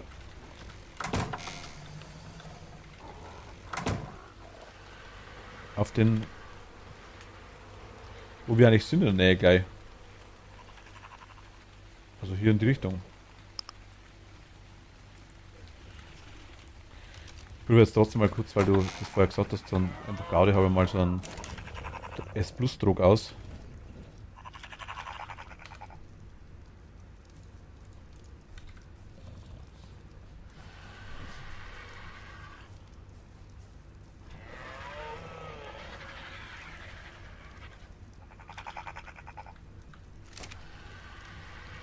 Hat man nicht gelernt, ne?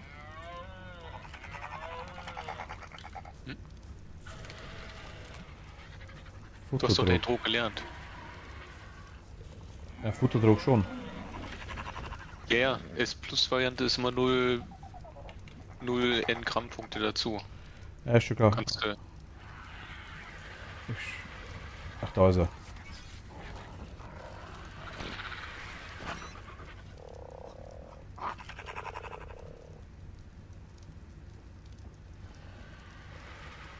Wo baue ich die auf dem S-Plus-Tisch dann? Ah ja, okay. Rasenholz, Den- Metall, Stroh. Den Trog? Achso, das ist... Ach, ich dachte, den kannst du direkt vom Inventar ausbauen. Nee, Das heißt, der Futterdruck wird auch auf der Werkbank gemacht. ja.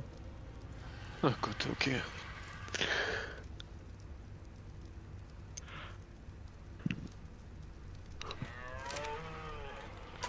Was hast du gemeint? Liegt auf der Hand quasi dabei. Ja, ja.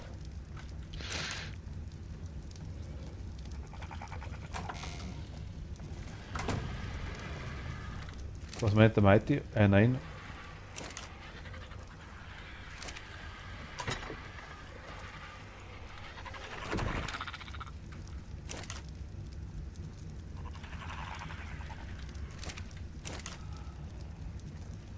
Ach, 120 halt. Kannst du ohne Werkbank machen? Ach, tatsächlich, okay. Stimmt, hat recht.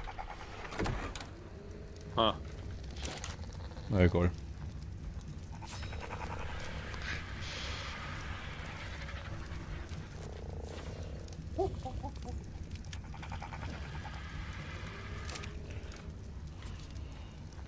Der hat so eine Höllenreichweite, sagst du, oder was?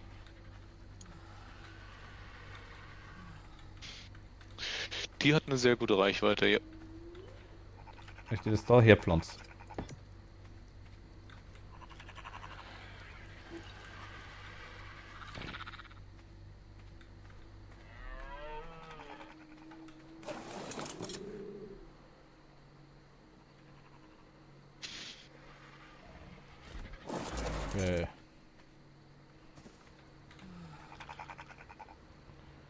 Height Range.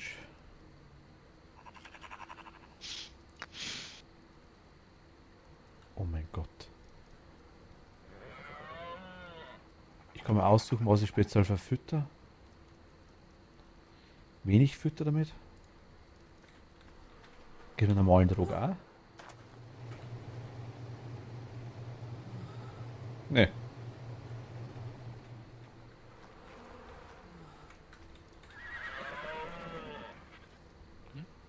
Height Was Range. meinst du?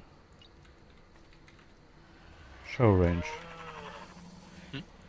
Man hat Das ist Optionen. blau, wenn du die Range dir Ja, anzeigst. man hat Optionen quasi, was man alles füttern lassen kann damit. Ja, hätte ich jetzt mal nix angepasst. Habe ich jetzt auch nicht. Das ist blau, sagst du. Also ich sehe es nicht. Ist es so groß, dass der... Ach, oh mein Gott, das ist die... Hast du? Siehst du? Das ist ein Kasten, der angezeigt wird. Ja, ja. Quadratisch.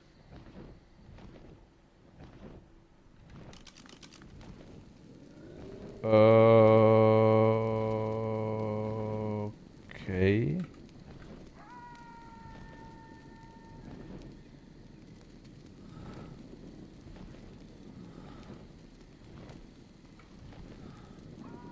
Da hat auf jeden Fall definitiv, ja,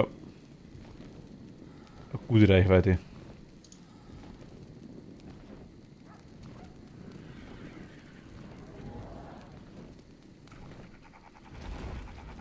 Gottes Willen, was ist... Bist du gerade gelandet? Ja. Mit Ja, aber Quiz, das ganze Haus... mit Quetzal.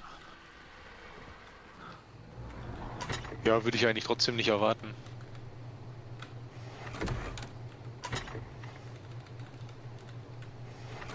Hier ist ein Reimpflaster. Kann er mal mischen.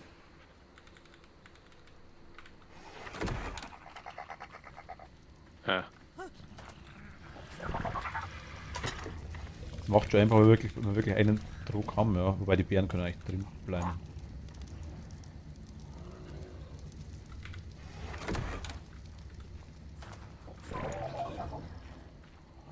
Da ist eigentlich nichts bringt. Wenn wir jetzt hier anders bauen wollen, das ist vielleicht ganz gut.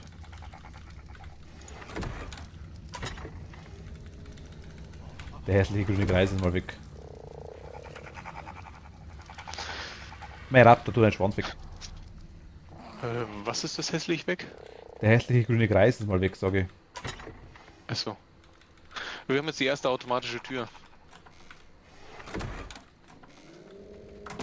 Ah, ich finde das so genial. Geht dir auf, wenn man. Du musst nichts drücken, ne? Nee. Aber ich kann. Du kannst, ja. Du kannst so rumstellen, dass es manuell aufgeht. So, und das sieht oben jetzt gleichmäßig aus. Ich sehe es ja.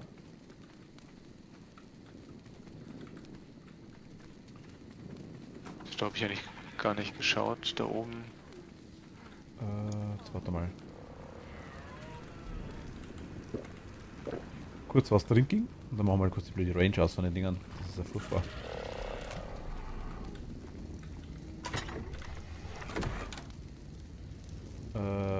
Verberge sichtbaren Bereich. Okay, Gott sei Dank. Schaut ja auch noch aus. Grüne Streifen war mal leicht nervig. Und das hat aber zwar die blaue Kasten, aber ich will am Tag mal sehen, wie groß das wirklich ist. Ich sehe es in der Nacht fast nicht wirklich. Soll ich sonst noch ein paar Türen ersetzen? Ja, wenn die Automatik sind nice. Ich glaube, ich muss sonst dann nicht alles abreißen. Ich würde zumindest hoffen, dass die S-Türen auch in die normalen Rahmen reinpassen. Hast du gerade gemacht, oder? Nee, ich habe das Ding ja eh neu machen müssen, weil ich ja die anderen Wände neu gemacht habe. Ach so. Deswegen. Also wir lassen die S Plus mal drauf. Die S Plus Mod, oder? Hier? Ja. Schon. Na gut, okay, nice. Das war ja eigentlich noch nicht fest. War jetzt mal nur testmäßig, sag jetzt mal drauf.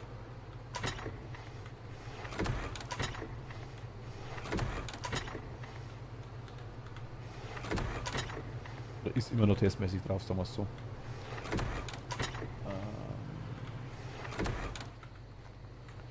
Ja, Frage. Ah, da ist die Blume langsam fertig, okay.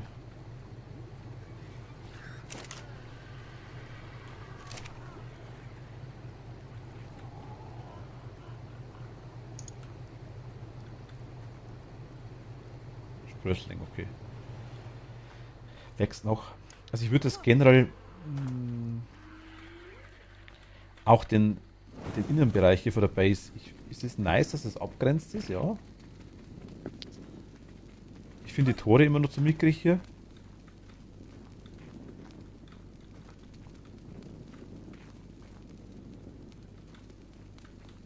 Aber die Behemoth-Tore wären halt schon nice, sag ich jetzt mal.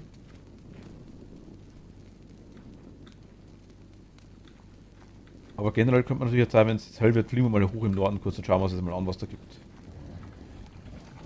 Ich weiß mal noch nicht, was du mit den Behemoth-Toren hier möchtest. Dass man mit den Dinos draußen rein kann.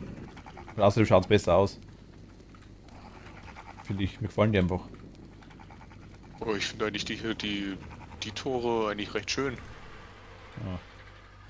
Aber hier drin ist es eh schon richtig voll. Wie. Kathi, gute Nacht, danke dir. Gute Nacht. Ja. Ja gut, nein, das meine ich halt, es ist irgendwie. Ja, willst du das alles so lassen quasi? Ich meine, das Haus, wollen wir das ausbauen, wollen wir es so lassen, das meine ich, weißt du? Wollen wir es größer machen? Das Haus muss wahrscheinlich größer werden.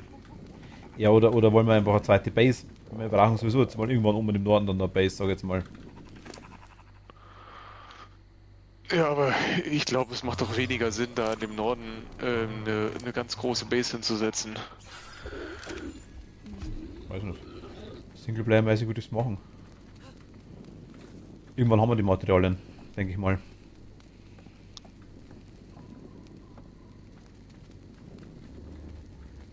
Es muss jetzt kein riesiges Ding nicht sein, ist ja klar. Wir können hier die Hauptbase lassen.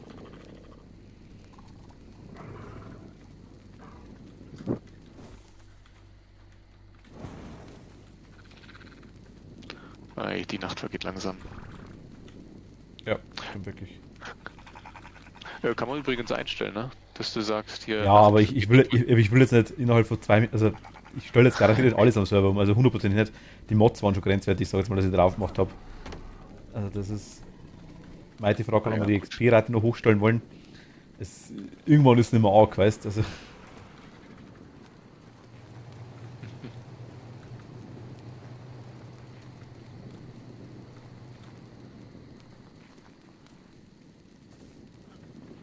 Gut, die Mods weiß ich jetzt nicht, was die so viel ändern.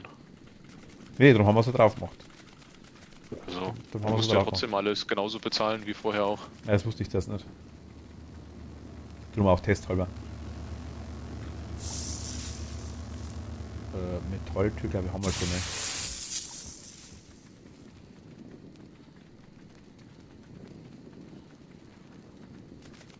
Hast du es gerade abgeholt oder? Ja, ja, ja. Achso, deswegen ist der Kreis weg. War gerade da. Jetzt pass mal auf. Mindwipe-mäßig. Gut, ich könnte endlich mal den Sauerstoff mal loswerden.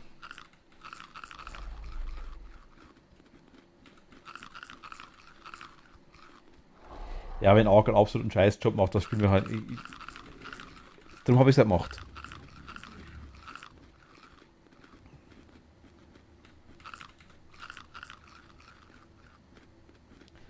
Selbst auf offiziellen Servern XP etc. hochgestellt.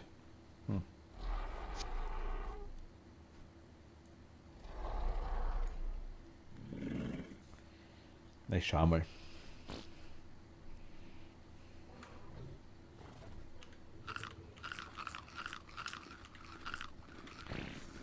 Frage ist eigentlich wirklich nur noch, was man. Irgendwas Lilanes kommt runter, oder? Ja, Ah, da. Frage ist außerdem gedacht, mit einem 10 bis 20 plus Mann Tribe gespielt zu werden. Du bekommst von 19 anderen Leuten shared XP. Achso, okay. Naja, schauen wir mal. Und was wir dann noch machen.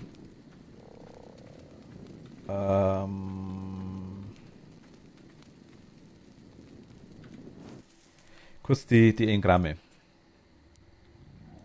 Nur mal, dass ich Island mache. Kann ich das S Plus irgendwie ausblenden vielleicht? Das wäre ganz cool, weil das aktuell stört es mich gerade tatsächlich, muss ich ganz ehrlich sagen. Das sind nicht mehr Grammar mit drin ist, das Zeug. Hm.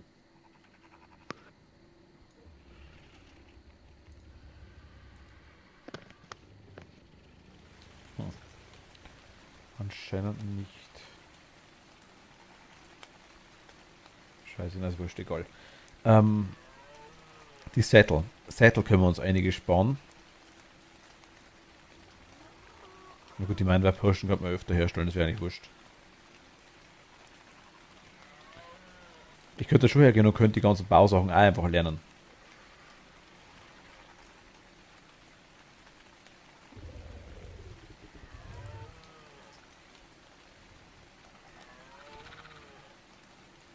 Die Feuerstelle aus Stein brauchen wir auf jeden Fall definitiv oben im Norden. Weil da erfriert es, glaube ich, trotz der Kleidung auf Dauer.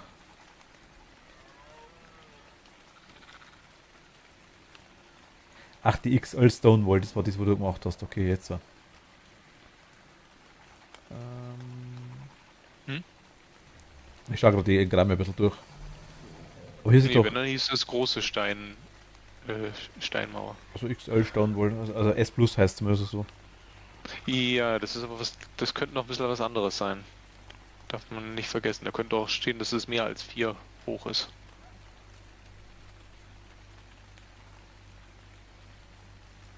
A wall that is as tall as 12 normal walls. Ja, genau. Das ist also quasi dreimal so hoch wie die große Mauer.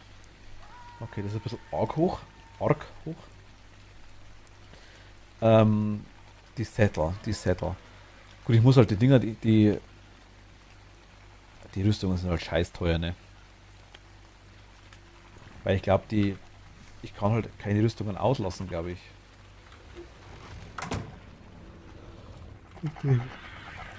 Entschuldigung. Weil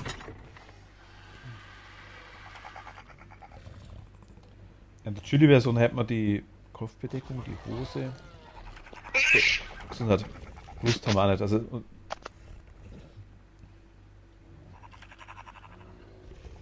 Ich habe die Schuhe nicht, im Lederbereich auch nicht.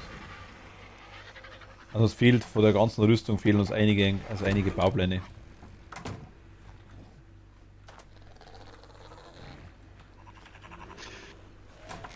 Jetzt muss ich nur mal fragen, Baupläne konnte man nicht herstellen, glaube ich, gell? Jetzt schon. Jetzt schon? Ja, aber ich glaube, das liegt an dem S Plus Tool. Ich glaube, bin mir nicht sicher, ob das ein Standard-Ding ist. Weil du kannst nämlich, du hast so ein Table. Wie hieß denn der? Blueprint Ah, Maker.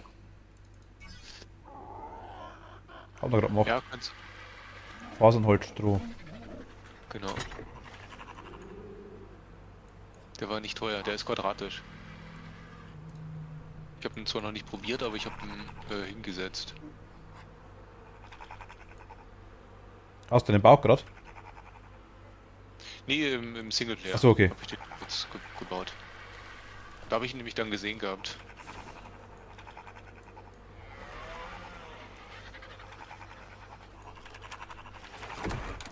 Ah, ich sehe es gerade, okay. So kleiner. Der wird sogar unter dem Fenster Platz haben. Hier. Select ein Item. Zum Beispiel.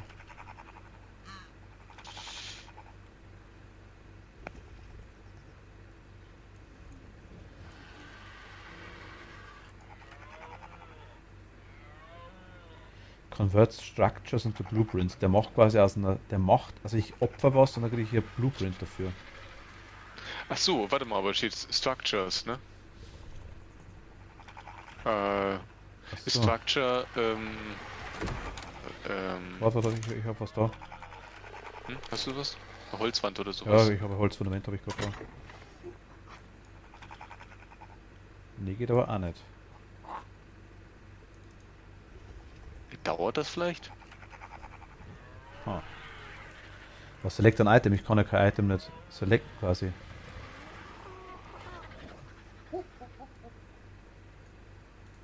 Für mehr.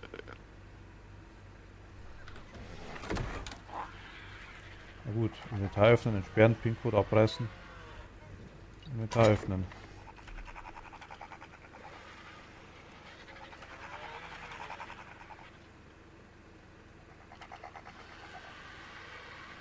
Table, Oh. soweit ich weiß, noch weiß, dass das bestehende Blueprints in S Plus benutzt und so haben. Ach so. Schreibt es so einen. Geht aber auch nicht. Nee, dafür gibt's noch einen zweiten Tisch. Jetzt, warte mal, was war jetzt los?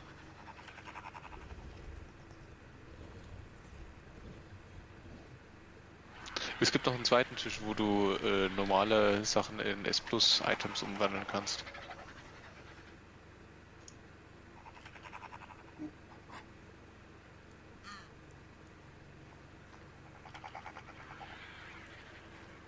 Blueprint Maker, genau.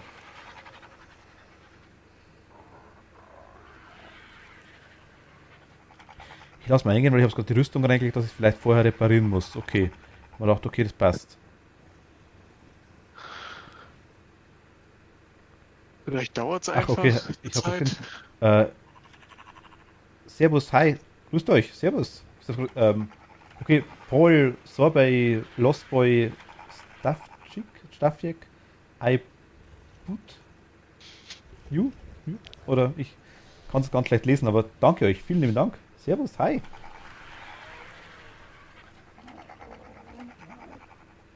Servus.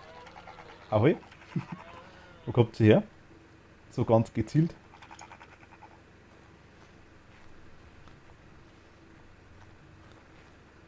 Hat er mir jetzt irgendwas nicht anzeigt. Irgendein Raid oder irgendein Host oder weiß ich was. Das ist komisch.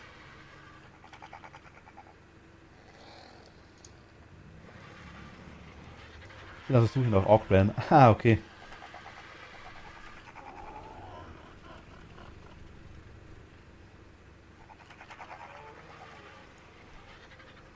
Macht er auch nicht, gell?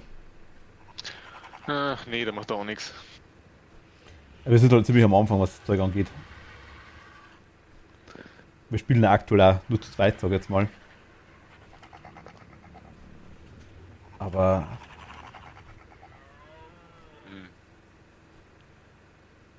Aktuell ist die Island. Wir haben auf The Island angefangen, wir sind eigentlich ziemlich am Anfang immer noch. Wir sind relativ früh immer noch. Wir haben jetzt seit kurzem die Structures Plus Mod drauf. Okay, das geht schon ziemlich weit. Also eigentlich seit heute, sage ich jetzt mal erst so richtig. Und probieren jetzt ein bisschen rum damit. Und haben jetzt eigentlich unsere erste richtige Base, würde ich mal sagen, richtig gebaut. Also die allererste Base ist sogar die Strohhütte gewesen, die kann man nicht wirklich rechnen. Und die zweite Base war zwar dann auch aus Stein, aber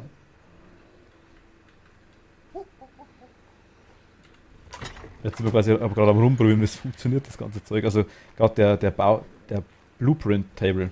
S plus Blueprint Maker. Ich kann auch mal kurz rumschauen, wenn ihr mögt. Weil kapieren tue ich es eh nicht, also. Gut, warte mal, den Ding kurz ausmachen da. Hide Range. Es gibt eigentlich nicht viel zu sehen, sage ich jetzt mal. Das ist oben unser Dach, wo die Vögel drauf sitzen. Rechts ist ein kleines Gewächshaus. Mit Komposthaufen, sage ich mal. Hier haben wir einen kleinen.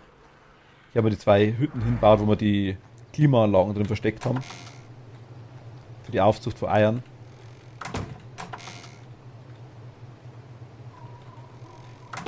Geht jetzt auch anders. Wir wissen jetzt eine andere Möglichkeit, wie es besser funktionieren würde. Und genau, ansonsten quasi haben wir jetzt aktuell, hier ist unser Untergeschoss, aktuell nur ein paar Schränke drin. Hier geht ins Gewächshaus rein. Mit dem Bierfass, das buggy ist, das nicht doch, jetzt blubbert. Wieso blubbert das Bierfass jetzt? Jetzt geht's. Das Bierfass kapiere ich nicht. Okay, jetzt geht's auf jeden Fall. Jens, wenn du sehen willst, wie es ausschaut, jetzt blubbert das Bierfass. So soll es ausschauen, dann geht es. Oben drüber. Im Gewächshaus. Ja. Es ist zur Blubbelnummer rauskommen, so kleine Galbe. Okay. Dann geht's, dann arbeitet es. Jetzt ist auch ein Bier drin, habe ich gesehen. Genau, Räucherkammer. Schmelzöfen, so kleine noch. Hier geht man hoch. Nur noch Lagerraum und Kühlschränke, sag ich jetzt mal. Glasfront zum Rausschauen. Und hier oben ist eigentlich nur der 3. Stock mit Klappe und hier zum Rausschauen. Generator, Grill, Fabrikator. Kleiner Balkon. Hier quasi kommen wir halt zu den Dinger rauf, zu den Vögeln zu fliegen. Draußen haben wir noch so T-Rex und Mammut.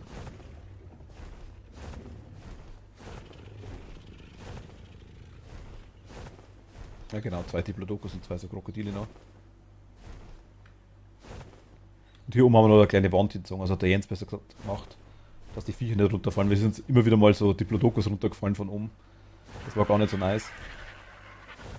Ja, nicht nur die, ne? Du hast noch ein paar andere Viecher. Ja, ein paar andere Viecher. Alpha Raptor war mal dabei und lass das Zeug, ja.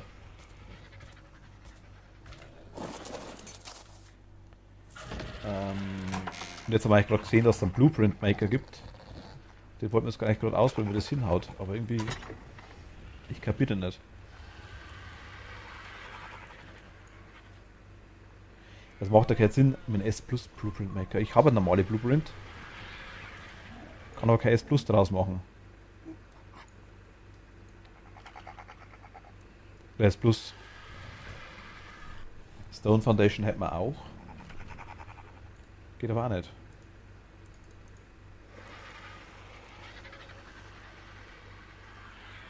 Braucht er vielleicht irgendwie Ding, irgendwie Tinte? Papier? Papier wird es geben. Faser und Stroh.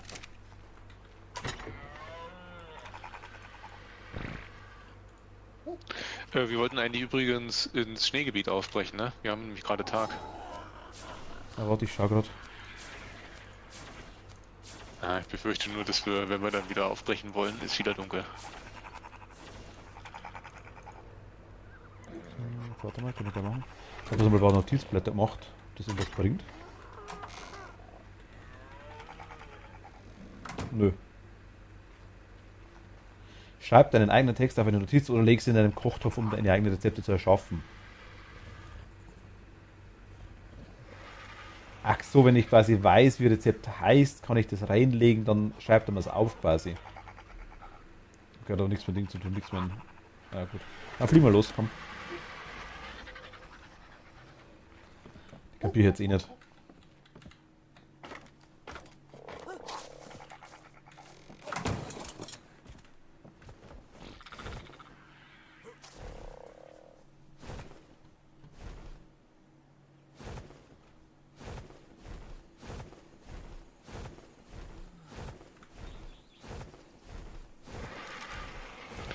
Und gleich was fallen gelassen. Logisch. Muss schon sein. Wird leichter. Steigt er schnell auf. Mhm.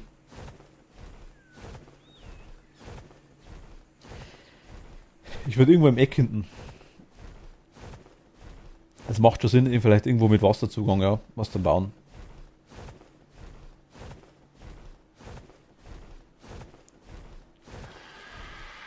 Oder links auf Höhe 50 rum, vielleicht irgendwo. So Mitte zwischen Schneegebiet und. Oder so 40.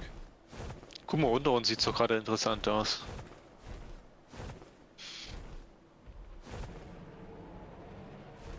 Mei, da kämpfen 7, 8, 10 gleichzeitig. Ja, mei. Soll vorkommen, gell?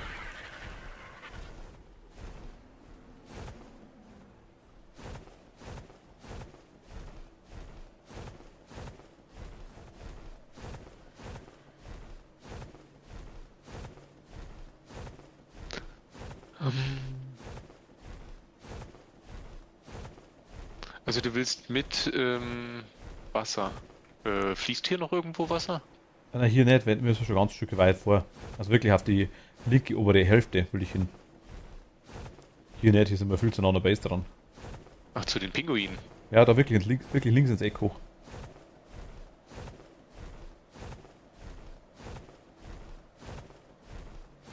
Was gerade einfällt, wieso hat euch die Dinger, wieso hat euch die Vollaus nicht angezeigt, fällt mir gerade auf. Ich hab's gerade im Ding gesehen, im Twitch nebenbei. Ah, komisch.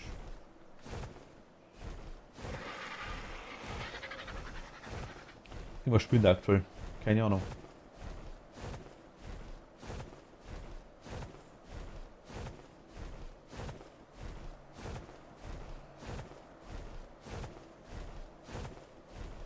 Du bist vor mir, ne? Oder bist du wo zwischen gar nicht? Ich bin unter dir. Achso, ja. Ich bin zwischengelandet. Ich bin hinter dir. Achso, warte, und. Ah, da sind Trap. Okay, nein. Da aktuell gerade macht es keinen Bock, glaube ich, zwischen landen. Ja gut, ich hatte einen schönen Hügel. Da machen wir jetzt nix. geil. Oh, guck mal, da fällt was Großes vom Himmel. Das rot, gell? Hallo? Nee, was war das? Der Titanosaurer? Wo denn? Ja, links. Sehe ich nicht. Da im Wald. Ah, da ist er. reingeht. Ach, der ist runtergefallen, der war schon halt unten, okay. Ja, ich sehe genau da Der ist ist, er. Ja. der ist bei mir gerade runtergefallen. Ich habe nichts, also ich habe nicht aufgepasst, ich habe nichts gesehen. Hier gibt's was Rotes. Kannst du gerne holen, dann lande ich kurz zwischen. Schaut aktuell relativ chill aus. Ach, da ist noch gar nicht auf dem Boden. Das sind Wölfe. Ach, das sind Wölfe? Ja. Bei dir oder auch bei mir? Aktuell bei mir.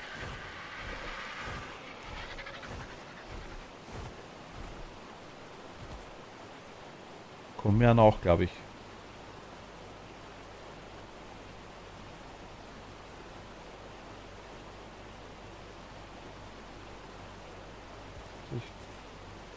Bist du abgestiegen? Noch nicht. Ich sehe es jetzt aktuell gar nicht. Ich glaube, wir sind im Wasser drin. Bin schon wieder in der Luft. Ne, die backen unter mir. Hast du geholt? Ja, passt perfekt. Das ist Ja. bei mir auch. Ich habe noch gar nicht geschaut, was es war. Ach, ein Quetzsattel. Naja. Ja gut, aber immerhin, der ist auch nicht gerade billig zu machen. Ich weiß jetzt noch nicht, wo du bist. Ich bin jetzt beim Fluss. Richtung Berg fliegen, Richtung Berg. Richtung dem Berg, wo wir gerade vorbei sind? Ne, der Berg links im Eck um. Jetzt fällt der Nummer runter. Den hast du gerade gesehen? Dann bist du richtig. in die Richtung. Okay. Oh Gott, wie weit bist denn du schon geflogen? Bin ich gar nicht so weit. Warte mal.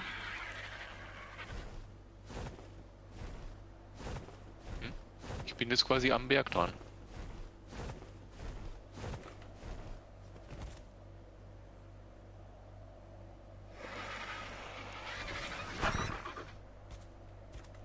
Ich sehe die jetzt aktuell gerade nicht. Also, du bist ja du vor mir, wenn du am Berg dran bist.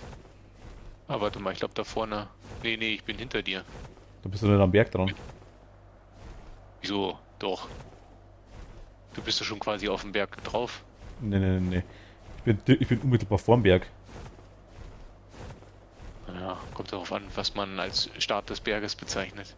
Der Berg? Jetzt kommen's. Die ganzen.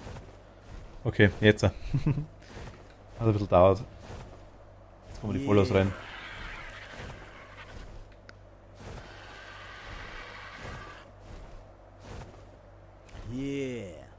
Ja, genau.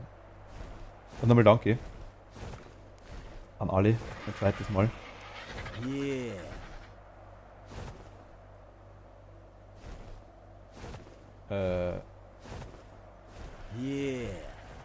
Da ist er, okay, perfekt. Ja, ich bin da. Hat nur ein bisschen gedauert. Ich würde also links am Berg vorbeifliegen oder einfach drüber? Einfach drüber ist egal.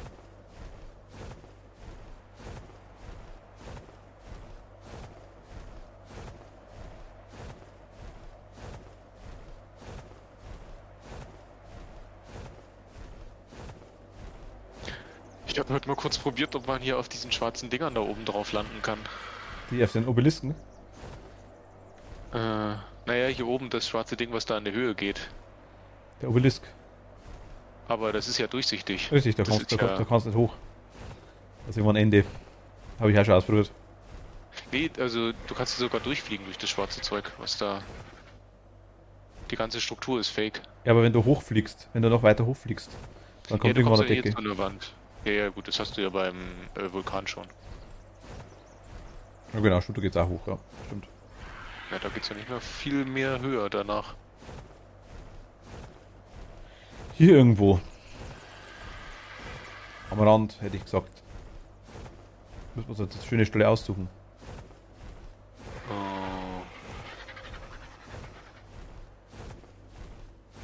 Was ist das? Südzone 1 leicht, okay.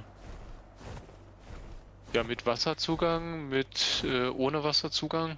Was, das ist Südzone 1, leicht, spinnst du jetzt? Steht. Ich habe keine Ahnung, aber es steht dran. Wenn du auf F drückst. Auf F, auf H meinst du? Nee. F bist doch im Vogel drin. Nordzone 3 schwer steht da bei mir. Okay. Steht bei mir nicht. Aber gut, das würde mehr Sinn machen. Ja. Also wir brauchen irgendwann einen Bereich, wo wir, also entweder gehen wir auf so eine Dinginsel drauf, auf so eine Pinguininsel, allerdings ist der Nachteil, gut, da wäre die Höhle, gell? Allerdings ist der Nachteil, dass wir dann quasi die Materialien immer die ganze Zeit transportieren müssen.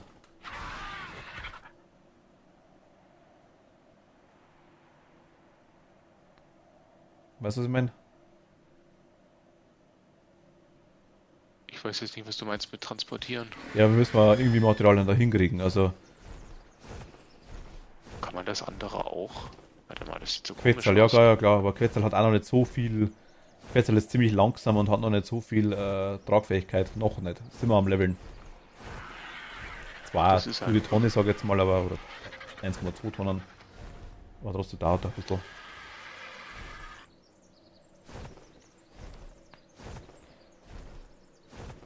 Quetzal Base meinst du? Ja, aber das ist ja alles, was man drauf baut, wiegt ja was. Ah, ich habe den Plattformsattel noch nicht, meint die. Der kommt bei Level 97. Ja, wollte ich gerade sagen. Das wird noch länger sind wir dauern, noch ein Stück weg davon. bis der kommt. Das heißt, wenn wir den Multiplier jetzt hochsetzen, glaube ich, da ist ein bisschen den kriegen. Aber trotzdem hier unten doch bei der, beim Höhleneingang ist doch überhaupt nichts. Wenn du hier unten noch 2, 3 Wände platzierst und den Zugang blockst, dann kann dir jedes Viech egal sein, was da unten ist. Na gut. Wasser hat's hier überall eigentlich nicht. Du meinst da, okay. Also hier oben drauf ist natürlich flach. Das stimme ich zu.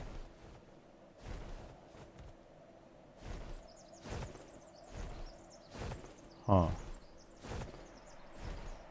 Na gut, blocken, du kannst halt von oben können die Viecher runter. Du kannst da quasi hinbauen, das stimmt schon, ja, theoretisch. Also, ja genau.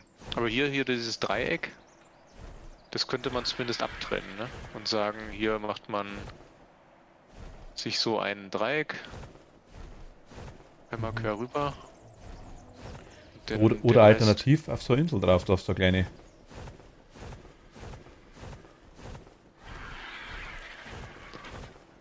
Bin jetzt auch nicht so weit weg.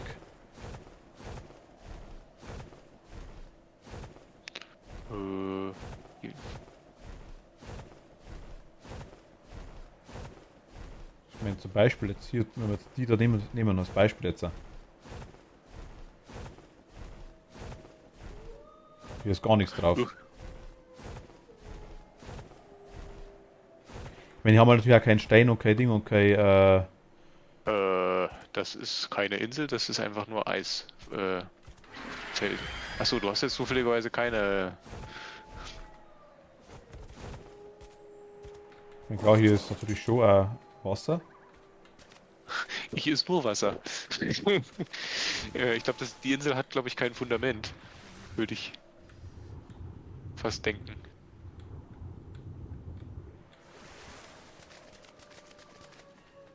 Kann gut sein, ja.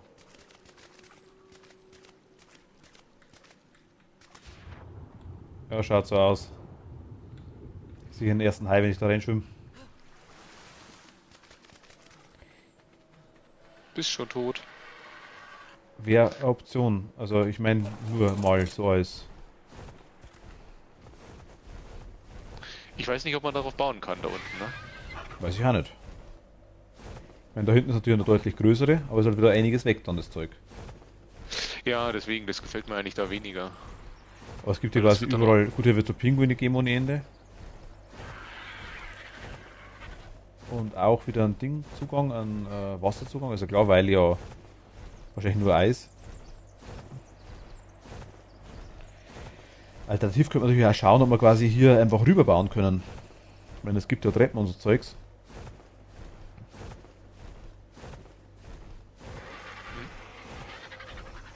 Ja, wieso? Dann spawnt das aber auch nicht mehr. Was spawnt immer? Na, wenn du die schwarzen Dinger hier mit dem Öl gespawnt haben willst. Nee, brauchen wir nicht, das ist ja wurscht. Hier drüben ist Kristall und Öl. Und ein paar Steine, denke ich mal. Und ein paar Taschen. Ist irgendwas umgebracht worden? Ja, hier waren gerade die. Ah, jetzt sind so Wildsäue, alles klar, okay. Ja, und Argentavis waren hier. Wir sind auch Hyänen, Sind da. okay. Frage ist, kommen die kommen nicht rüber zu uns, ne? Gut, die könnten schwimmen, theoretisch.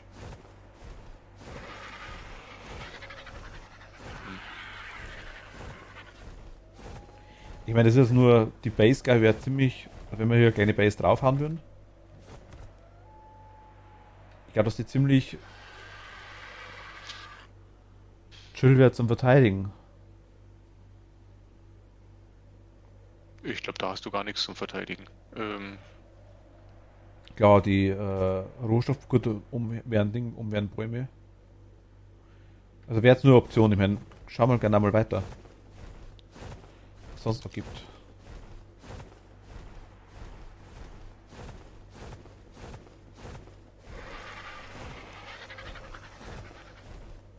Könnten wir mal zwischen landen.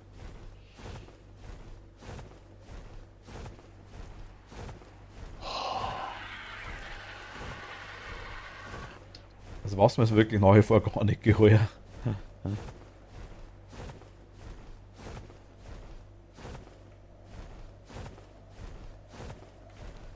Ist ein Explorer Note, ne?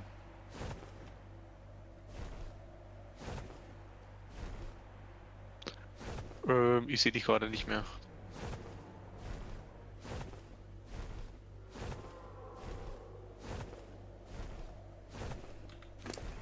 Warte, ich bin auf. Zwar nicht dabei. Doch, habe ich schon. Ja, genau, bist da. Hier unter mir.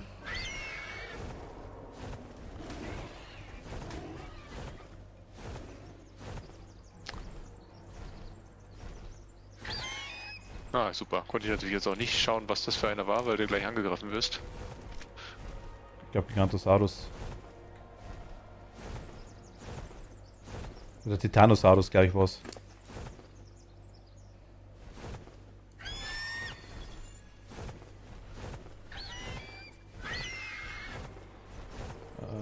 Ich glaube, von der Helena Walker gleich war das was.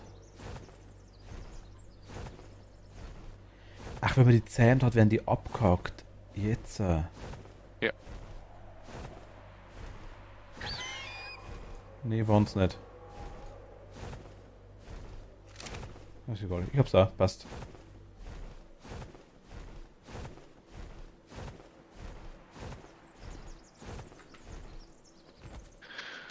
Jo, da drüben wäre noch eine Plattform. Da kommen wir aber nicht direkt ins Wasser. Meinst du die da? Ja. Nee, ich meinte das links. Da wo du unten durchfliegen kannst auch. Da könnte man schon ins Wasser rein. Ja, aber nicht, wenn du oben drauf baust. Nee, dann nicht. Aber es gäbe ja Plattformen und so Zeug.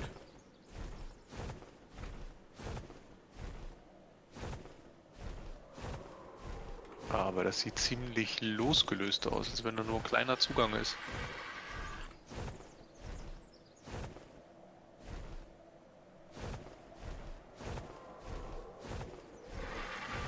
Schauen wir gerade kurz die Insel da ein bisschen an.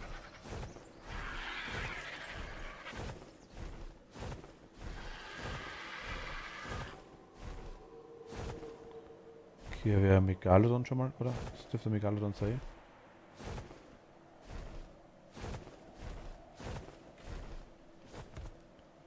Ja, sowas generell finde ich halt cool, wenn so ein kleiner Eingang ist da.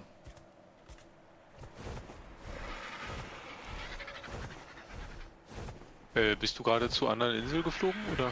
Ich bin zu der kleinen Insel, ja. 3010. Komm mal zu dir, warte. Ich komm zu dir, ich sehe dich. 3010. Ach so, doch schon dort. Was meinst du mit kleiner Zugang? Also du meinst quasi der Zugang hier rüber quasi, wenn man hier drauf bauen würde. Wenn man oben drauf ist, da hast du nur eine Seite, wo du dich eigentlich überhaupt drum kümmern musst. Eine gute Option wäre es natürlich, ganz klar. Auf der anderen Seite ist jetzt auch nicht super viel Platz, ne? Also, Ja gut, es muss ja bloß muss ja nichts Großartiges sein, sag ich jetzt mal hier. Muss ja bloß so sein, wo man sich wirklich sicher ist und wo man vielleicht sich aufwärmen kann, etc.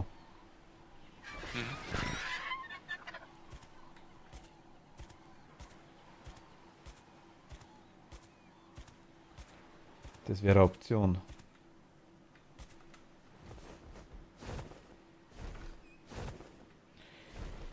Ich meine, hier drunter ist irgend so ein Korallenriff oder sowas in die Richtung. Da vorne ist ein ganz wichtiger weiße Versorgungskiste, die regelmäßig spawnt. weiß, hast du gerade gesagt. Weiß, ja genau. Das ist auch jetzt ganz wichtig.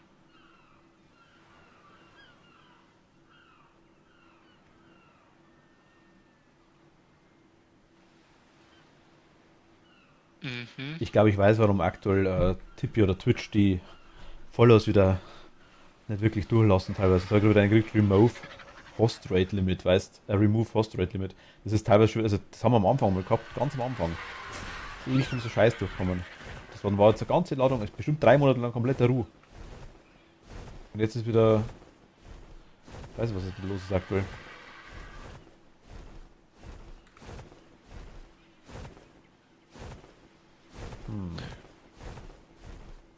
Magst du die weiße Versorgungskiste holen? Mag ich nicht, ne? Da ist ein durchsichtiger Ring drum, warum? Ja, so Der ist sicher deswegen. noch besser als der goldene. Kann leicht sein, ja.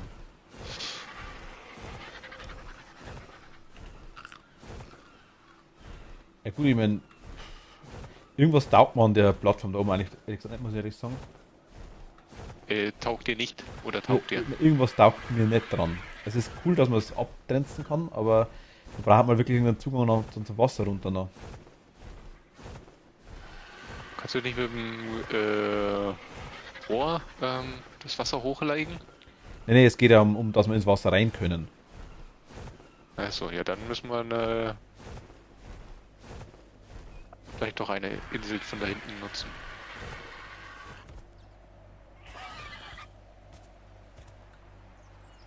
Hm. Können wir mal hier irgendwas bauen? Warte mal kurz. Ich versuche mal. Bist du oben drauf? Also, oben drauf können wir schon Ich bin machen. auf der anderen oben drauf, aber ich tue jetzt mal, dass ich meine Holzplattform.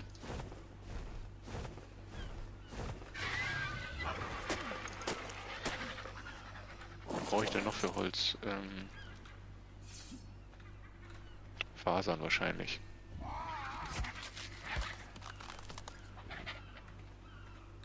Gut, man könnte es mal abgrenzen, eventuell, ja. Nee, für die andere kleine Insel. Ich weiß ja nicht mal, ob ich da eine Holzplattform drauf bauen kann. Holz. Ich brauche noch mehr Holz dafür. Wie viel brauchst du? Nicht viel. Müsste ich gleich haben.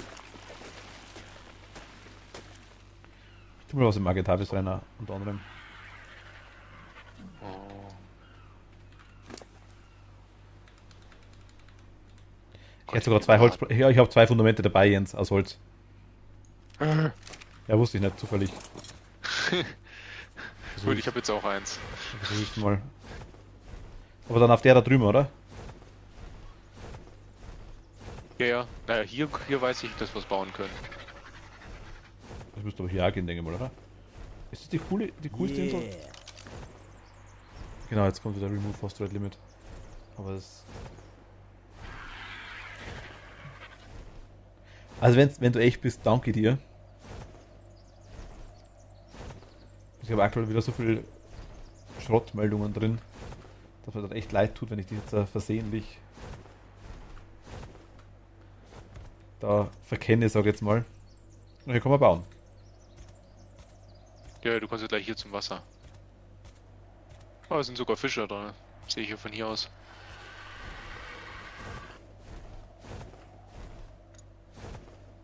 Jo. Hier war gerade ein Megalodon drin, ja, und der Rochen. Okay, hier in der Mitte ist es dann noch einigermaßen flach. Ach, hier ist nur der Megalodon, ist ja noch drin.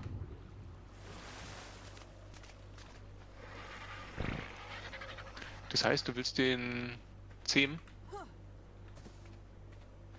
Ja, welchen zähmen, da ist er gleich wieder tot wahrscheinlich.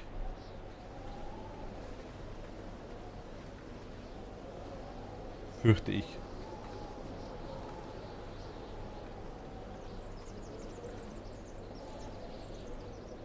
Meinst du? Ja, wie das letzte Mal halt, er wird sofort von allen anderen Viechern angegriffen dann, wenn er gezähmt ist. Also ich meine, das wäre jetzt nur eine Option, mir gefällt das Schneegebiet generell eigentlich nicht so wirklich für der Base, aber der Base hier wird Sinn machen, zumindest eine Zwischenbase oder sowas.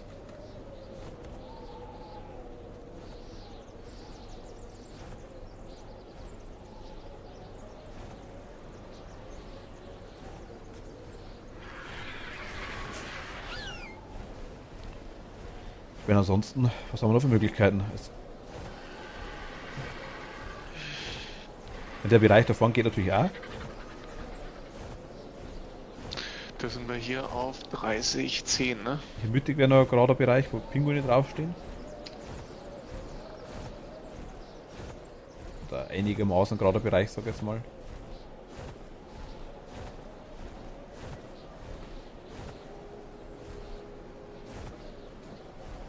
Na ja, gut, so gerade ist der gar nicht. Na wohl, vielleicht weiß ich, ob das was macht, keine Ahnung. Theoretisch.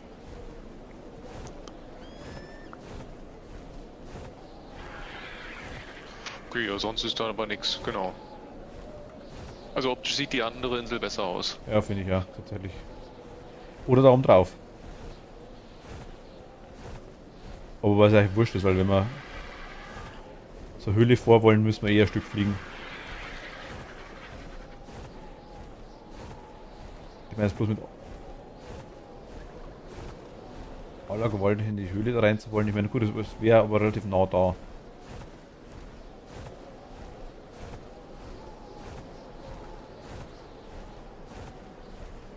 Es wäre relativ nah da. Die Höhle ist hier relativ nah dran, ja. Da war sie ne. Ja, genau, oder? Nee, wo war's? Nee, ist die noch hinter dem nächsten? Ah, da, okay, hab's schon gesehen. Da ist sie. Oder ist das die Höhle? Nee. Hä? Das ist keine Höhle. War's doch hinter dem nächsten, oder? Jetzt. Ah, ja, ja, klar, Nee, nein, wir nein, müssen nein. noch ein bisschen weiter, Ein wir bisschen weiter müssen noch vorher. weiter rum. Das war, nein. Sind wir doch ein gutes Stück weg davon. Oder wir nehmen eine Insel von denen da. So ein Eisding. Und hier ist nämlich ein großen Berg.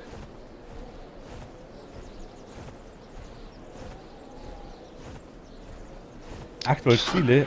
Wir wollen eigentlich nur einen Spot ausspähen, sag ich mal, wo wir eine Zwischenbase oder Base hinbauen, eine kleine. Das muss uns jetzt erst einmal gefallen.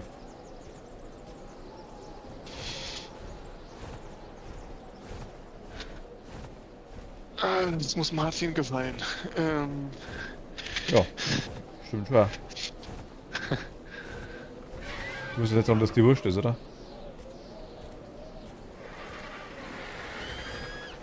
Für mich hätten schon mehrere jetzt gepasst. Wenn du jetzt noch sagst, du willst es ein bisschen näher dran haben an dem... Ja, die Höhle ist mir ziemlich wurscht da.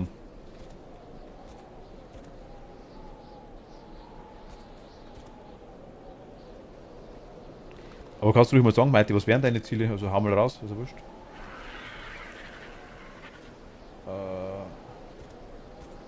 Ja, jens du da einen Baum oder da oben drauf, oder? Hat dir am besten gefallen, oder? Oder war dir die Insel lieber? war beides in Ordnung. Also die Insel hat natürlich einfacher Wasserzugang, ne? Könnte man auch einen Zaun rundum bauen, wenn es wirklich wäre, falls jetzt irgendein Viech herschwimmt oder herrennt. Packen hier raus. Glaube ich eh nicht, ehrlich gesagt. Was ist denn das?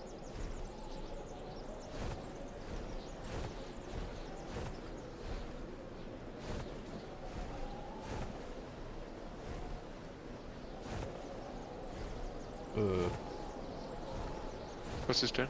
Du hast irgendwas rauspackt aus dem Berg. Neue Base wäre jetzt eigentlich nur ein Zwischenziel. Ich rede eher von den Zielen, auf die ihr euch hinarbeitet. Du weißt ja gar nichts. Überhaupt nichts. Wir werden so nach und nach ein paar Artefakte holen.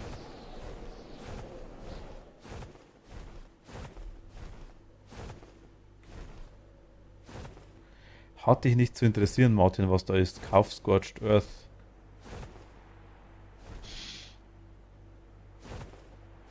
Ich hab Scorched Earth.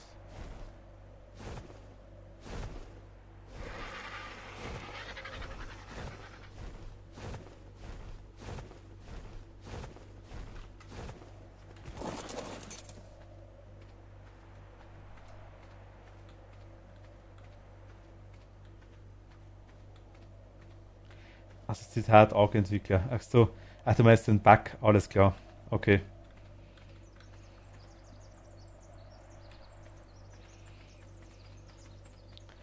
Now I understand.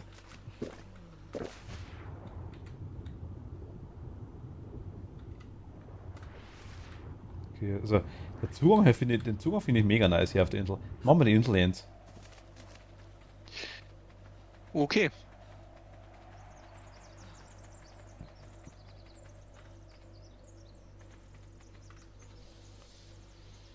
meine, das ist ja relativ groß, also wir haben ja quasi hier wirklich Platz. Ja, ich habe die mit die DLCs, ja. Die waren jetzt vor kurzem erst im Angebot. Oder sind noch im Angebot, glaube ich. Ähm, ich habe Extinction, Scorched Earth und Aberration, glaube ich, das dritte. Jens hat sich's heute, glaube ich, besorgt, oder gestern. Ich habe schon ein paar Tage länger. Hm. Also ein paar, zwei, drei.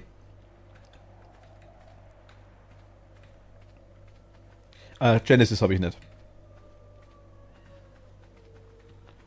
Zumindest noch nicht. Mal schauen. Also wir haben jetzt mit dem Zeug genug zu tun, glaube ich. Und Lost Island kommt auch raus, habe ich gesehen. Die Gratis-Map, die neue.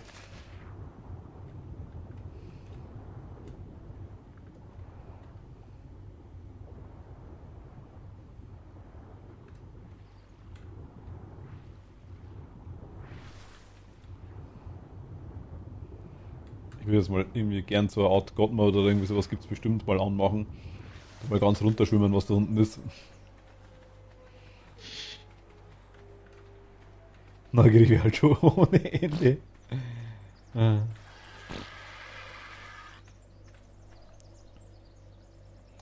Müssen wir auf Ding leveln. Ich habe noch zwei Holzfundamente, wenn du brauchst. Ich würde jetzt ehrlich gesagt jetzt hier. Willst du jetzt wirklich ein Holzfundament hinsetzen? Ich habe gesagt, wenn du magst. Oder wenn du brauchst. Ich habe halt nur zwei dabei. Ich weiß nicht, was die was bringen, ob du die irgendwie upgraden kannst auf Stein oder keine Ahnung. Nee. Ohne Steine. Nee. Nee, wir können so ja nächstes Mal mit Bauzeug hierher fliegen. Ähm. Egal, dann sehen wir noch runtertauchen, ja. Ich hasse Verschiss.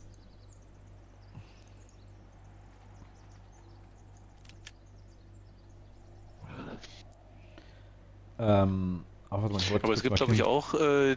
auch Unterwasserdinos, mit denen du schwimmen kannst, mit denen du dann relativ sicher bist. Weiß aber nicht welcher.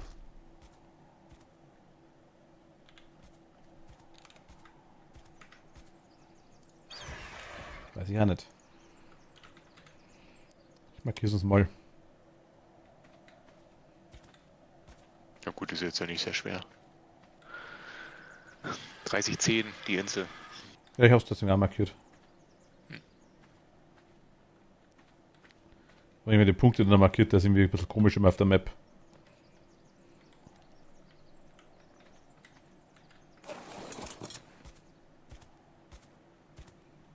Ja, ich habe B1, ich habe B2 und Lagune. Jetzt wahrscheinlich kann ich das dann hier Eis bezeichnen. Ich glaube, mir heißen alle Base. Ich habe die erste Base weggemacht, tatsächlich. Ja, Ah, dass du nicht mehr weißt, wo du hin musst. was will denn dort? Ein Hauptsammler weiß ich.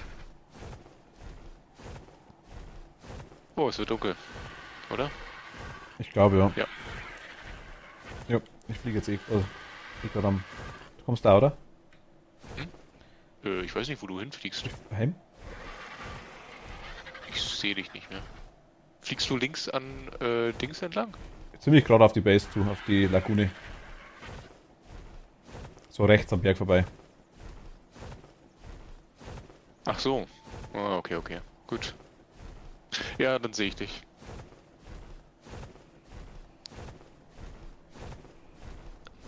Ähm, egal, dann 2 Minuten untertauchen, ja. Ich würde jetzt einerseits bocken, würde es mich ja schon mal runterzutauchen. Gibt es irgendeine Stelle, wo man ziemlich tief kommt?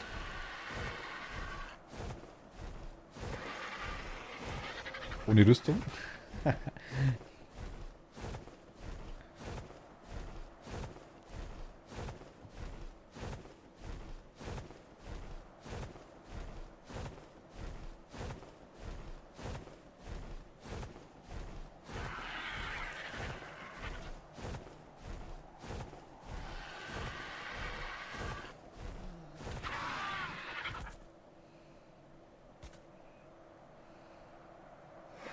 Ja, da kommst du, oder? Ja. Willst du resten oder soll ich oder warte ich noch? Ich muss Pause machen. Ich kann nicht weiter also, fliegen. dann warte ich noch. Klick.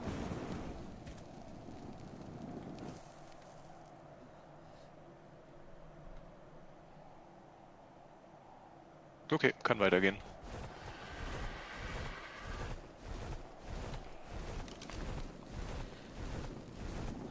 Hm.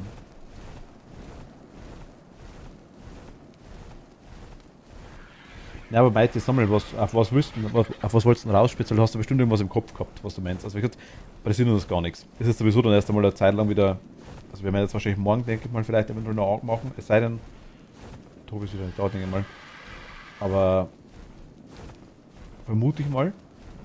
Und dann ist wahrscheinlich vielleicht am Donnerstag noch, je nachdem. Mal schauen.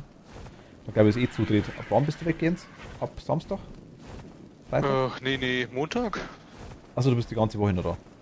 Ich bin die ganze Woche noch da. Also das erste Mal, ja, 3 bis 4 Wochen Pause mit ARC.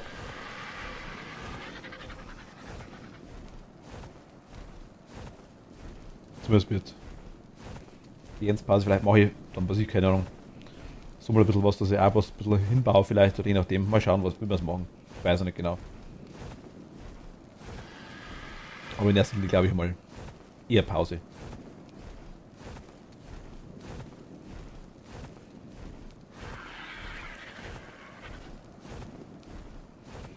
Und ja gut, ich weiß, also ich bin mir zwischendurch, glaube ich, ziemlich sicher, zumindest glaube ich habe es gelesen, die Artefakte verbrauchen sich.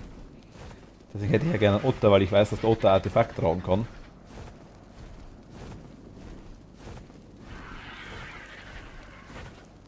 Ich denke, die respawnen relativ schnell.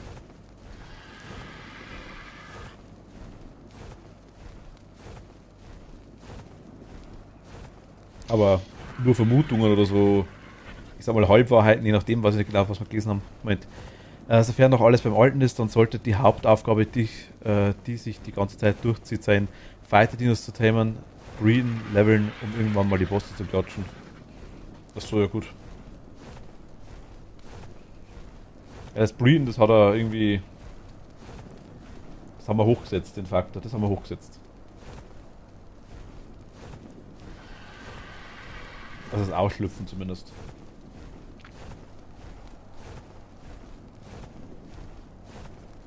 Das war eine Katastrophe.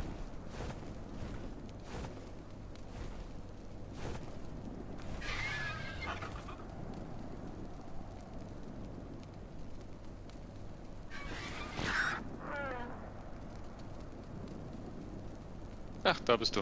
Okay, Ich such die gerade. ich komm. Mein Vogel hat nicht ganz so viel Ausdauer wie deiner. Ah, da bist du, okay. Etwas davor stehen geblieben. Breed ist ja mehr als nur neue Dinos machen. Man sollte die Stats der Eltern auch selektieren. Ja, das habe ich schon gesehen. Quasi ein bisschen hochkriegt. Das Fighter das ist halt die Frage, gut, was kann man? Brie und T-Rex kann man machen, Raptor. Raptor natürlich, Kanos. Mighty, wenn ich das richtig verstanden habe, wie das mit dem Leveling funktioniert, ist es dann wirklich so, dass jeder Dino in maximale Anzahl an Leveln aufsteigen kann? Das heißt, wenn der Level 1 ist, kann der maximal Level, keine Ahnung, vielleicht ist es dann auch 100 werden? Nee, ich glaube nicht. Und wenn der vorher Level 70 ist, kann der Level 170 werden. Nee, ich glaube nicht. Nein. Ich glaube, wir können alles so 150, glaube ich, ist das Max oder irgendwie sowas, oder? Ich glaube nicht. Also ich kann er ja mal bestätigen. Ja, gerne. Wo waren? Unsere Base ist zu dunkel.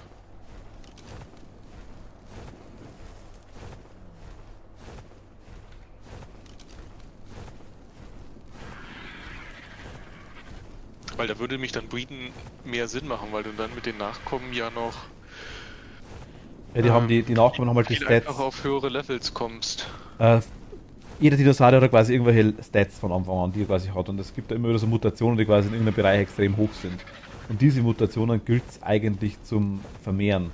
also die du machst, die du willst, also zum Beispiel eben Angriffskraft oder Gewicht, je nachdem so Zeugs. Und die Eltern haben quasi die Anfangsstats von den, oder können glaube ich, die Anfangsstats übernehmen.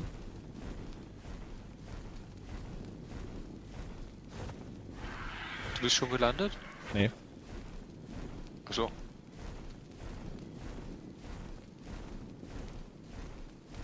Okay.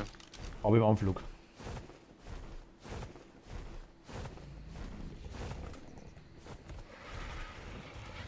Sorry, Jens, so detailliert weiß ich es leider nicht mehr. Gibt dir aber recht, da war was, glaube ich, das Max-Level mit 150 war das Max-Spawn-Level, aber was? Gab, gibt dir aber recht, da war was, gab das Max-Level mit 150 war. Das Max-Spawn-Level, aber mich hierbei nicht zitieren.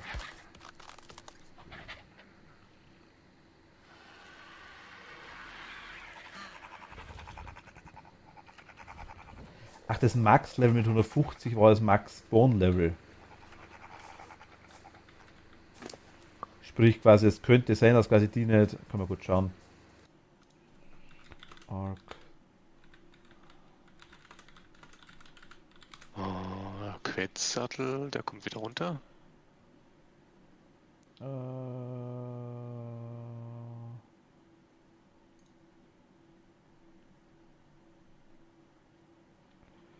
Charakterlevel.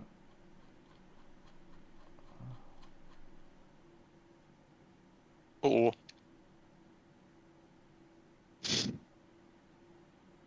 Schauen wir mal, welche Tiere ich jetzt gerade. Also, anscheinend gehen die Charakterlevel bis 180.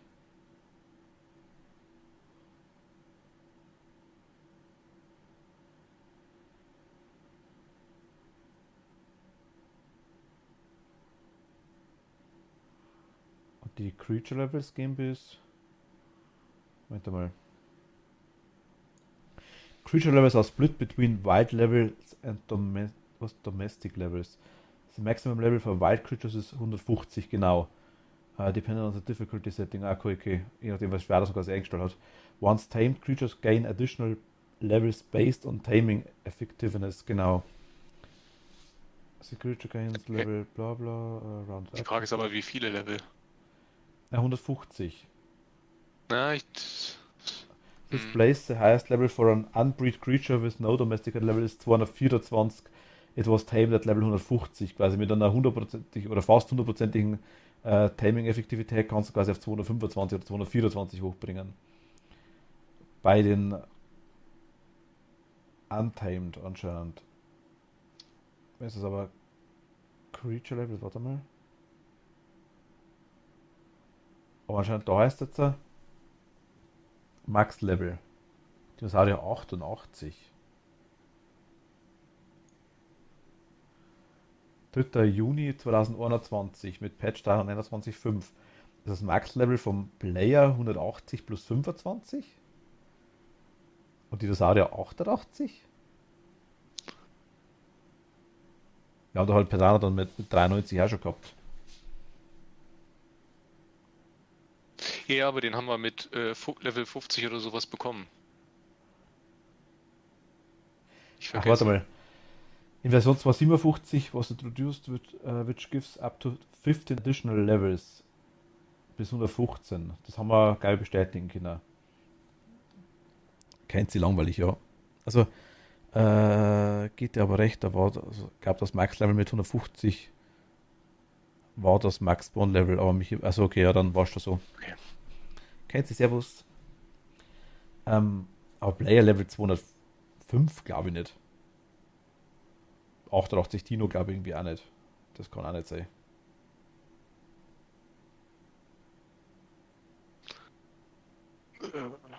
Wie willst du den Player-Level da hinkriegen? Oder ist das dann Map-abhängig? Achso, die haben pro DLC kriegst 15 Level dazu.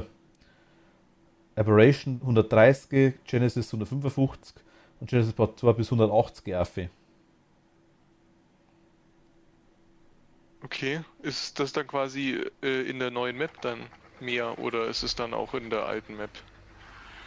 Also ich komme bei mir gebe bis 135 meine Level. Bis 135 kann ich neues Zeug lernen. Jetzt. Ach so.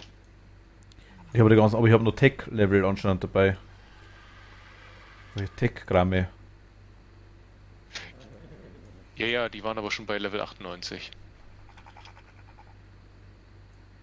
Wenn ich mich nicht irre. Ach, stimmt, das geht jetzt tatsächlich weiter. Schaut mir die mit Level 98 frei, oder wie?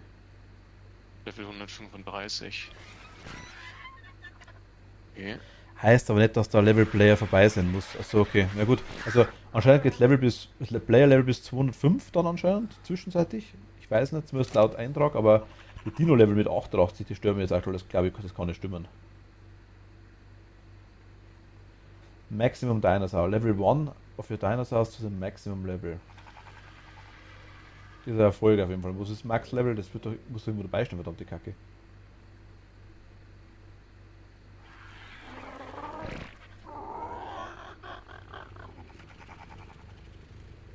Schon Level 60. 88 tatsächlich, ja. Das macht doch keinen Sinn.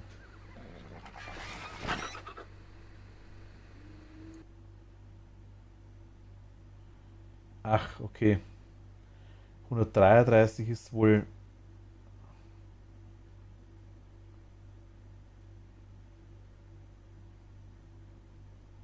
XP Gain Level XP Total. Aha. Der Eintrag ist das irgendwie arschig.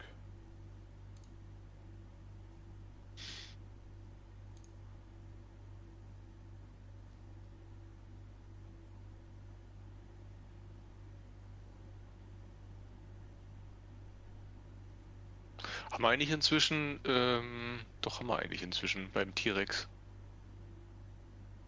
Was denn? Ja, da könnten wir ja mal wieder loslegen mit einer Brütung. Kann man machen, ja. Also jetzt nicht mehr vielleicht heute, weil das dann doch ein bisschen spät ist und ja auch ein bisschen dauert.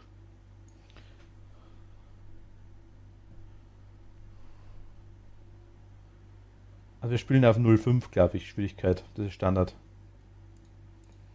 Glaube ich. Müsste nachschauen jetzt, ja? Nicht so einfach, richtig. Singleplayer, glaube ich, ist 0,2 normal, ja.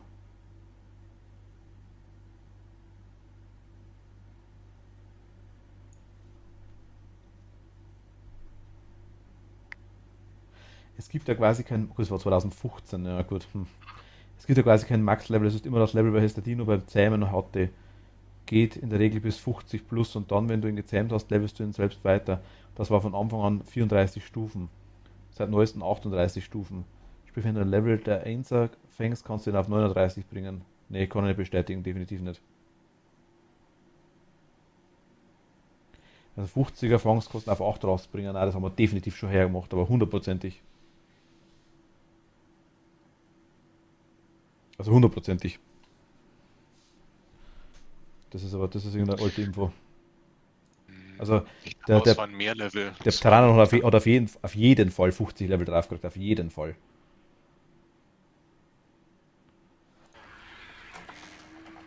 Also wirklich, da bin ich mir sicher beim Tyrannon. Bei allen anderen Viechern weiß ich jetzt ehrlich gesagt nicht genau.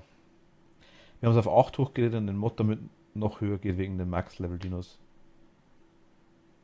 Auf 8 hochgedreht, also die Schwierigkeit auf 8.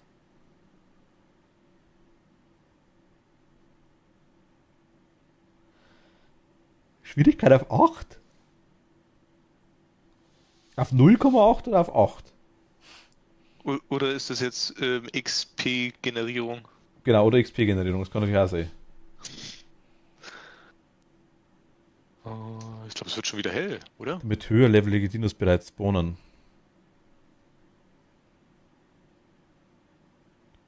Ne, nix XP. Ich glaube, da redet wirklich vor der Ding, vor der.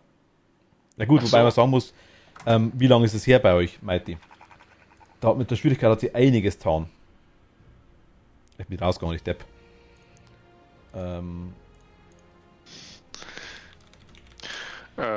Ja, wollen der wir noch was zähmen versuchen?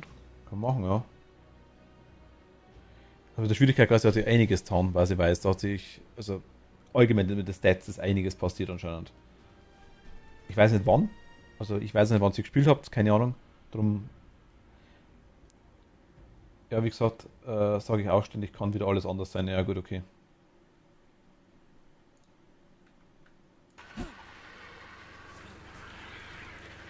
Es wird ist 5, ja. Also wir können mal. Ja, was heißt ein Book? Also mein Uhu hat immer Fleisch dabei. Na, Fleisch hat aktuell keins mehr dabei. Ich habe gerade. Ach so. Ach Gott, habe ich jetzt gar nicht bei den anderen Vögeln geschaut. Ich habe nur bei meinem gesehen gehabt, wo ich gelandet war, dass der kein Fleisch mehr hatte.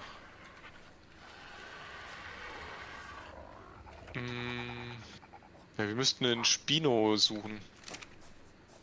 Magst du Spino haben? Na, ich befürchte, dass der Giganoto irgendwas ziemlich lange dauert, wenn unsere Strategie funktionieren sollte mit diesen Toren. Ja, eine große Bärenfalle, 3 Tore und dann noch ein 4. Tor platzieren. Und hoffentlich nicht sterben. Das dabei. Musst aktuell nur du machen. Nee, eigentlich nicht, weil das ist ja nur platziert, das kannst du auch machen. Achso, stimmt, okay. Gut, dann. Hätten wir da höhere Überlebenschancen, meinst du, oder was? Obwohl es wahrscheinlich eh so wäre, dass ich ja unten dranhängen würde und den anschieße, dass er getriggert ist. Dann müsstest du quasi durch das Tor fliegen. Und dann müsste er in die Bärenfalle reinlatschen. Quasi müsstest du dann danach eine Kehrtwende mich fallen lassen und dann müsste ich ganz schnell so ein Dino-Tor platzieren. Aber du kannst Dino-Tor, du musst einen Rahmen und das Tor spitz. Ja gut, den Rahmen kannst du ja vorher schon platzieren. Kann man das Tor nicht auch schon vorher platzieren und einfach aufmachen? Ach so, nee, ich glaube das Tor brauchen wir nicht. Wir brauchen nur den Rahmen. Ich glaube, da muss gar kein Tor drin sein. Passt der durch den Rahmen nicht durch? Nee, der ist doch viel größer. Der passt doch hier durch so ein normales kleines Tor nicht durch. Ach, du redest von den kleinen Toren. Ja, ich rede von den kleinen Toren. Ach so, ich dachte, du redest von den großen Toren, dass man quasi wirklich Genau. reinsperrt. Er kommt da nicht durch, aber er kommt wohl auch nicht drüber.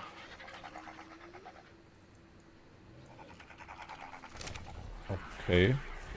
Deswegen halt von 3 Seiten zu, in der Mitte eine Bärenfalle. Ich meine, die Theorie könnte man testen. Ja, aber ich weiß ja nicht, ob das für heute was ist. Nee, also für heute ist wahrscheinlich immer nach. Aber wir Ich können weiß uns auch nicht, wie lange so ein Spino dauert, wenn das jetzt heißt, der dauert auch länger. Weil wir wollten, glaube ich, in unter einer Stunde aufhören, ne, eigentlich. Ja, schon. Also ich würde halt wirklich ein bisschen eher, also ich habe jetzt 11:30 anpeilt vielleicht, ja. Aber jetzt an 12 wieder eine Sau, okay. Aber wie gesagt, heute muss man wirklich ein bisschen früher Schluss machen.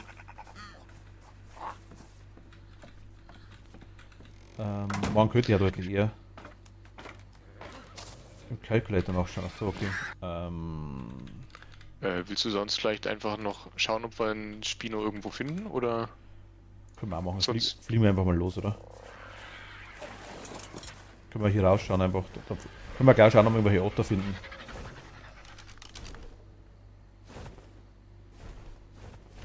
Wobei bei der alten Base, bei der anderen Base war noch immer welche, oder? Fliegen wir doch zu der mal kurz hin. Die allererste? Nee, nicht die allererste, die zweite. Okay. Du weißt, welche ich meine, oder? Ja, Ach du Hilfe, ich habe fast gar nichts mehr zu essen dabei. da spielt dich eigentlich auch nicht mehr. Aha.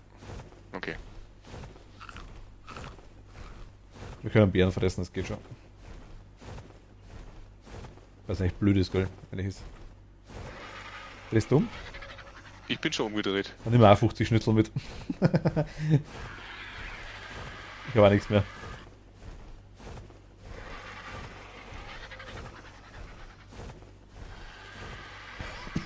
Sage, teilweise hat was zu fressen dabei, aber. Ja, an den habe ich gedacht. Ja, ich ja. Spinosaurier, jetzt warte mal, ich schau mal kurz den mal. Zemba ist er. Trockenfutter Agentavis-Ei wäre bei dem gut. Agentavis-Eier haben wir. Für wen? Für den Spino. Jetzt warte mal, ich schaue jetzt einfach mal Spino. nach. Warte mal. Solche Agenturiseier noch einpacken. Spino. Nein, warte. Saurus. Kibbelrezept. Schauen wir jetzt einfach mal nach, komm. Spinosaurus Kibbel. Wir haben 17 Agentavis-Eier. Jetzt sagt man wieder Spino-Eck. Achso, nein, nein, what preferred for Megalodon. Nein, nein, ich will ja.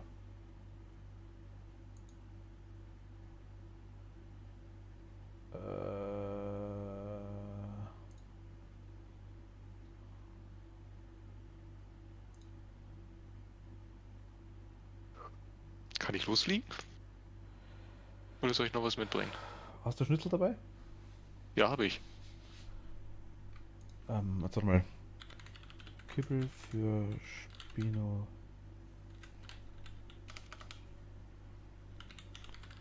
Taming.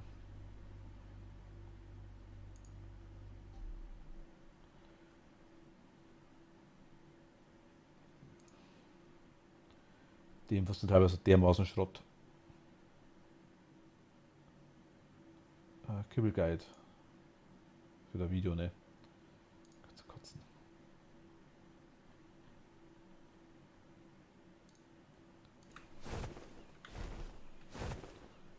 Jetzt warte mal, ich komme mal nochmal. Mal kurz im Prototext nachschauen.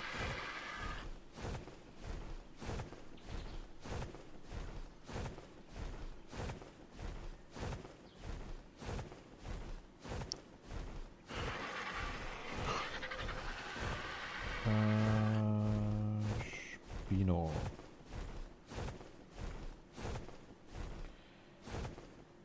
Exceptional Kibble oder Argentavis Kibble. Ja, genau, Argentavis Kibble. Brauchst du 3. Dauert 12 Minuten. Wie mache ich Argentavis Kibble? Da. Okay, die können wir machen.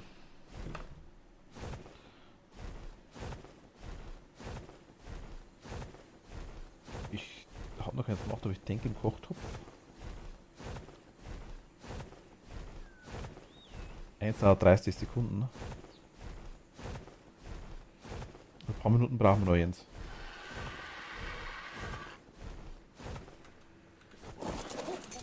Wieder da? Ja, ja. Dann machen wir mal einfach mal 5 Stück.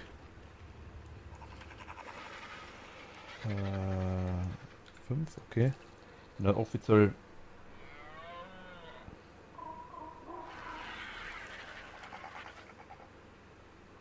Na gut, kommt da das Level drauf an.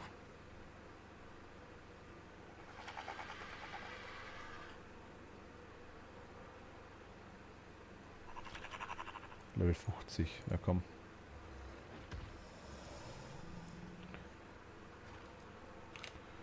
Geh mal wirklich nochmal sicher. Jetzt eigentlich halbes Kibbel, was gibt's da? Prime Meat Jerky. Nature Berry Fiber und Water Skin, okay.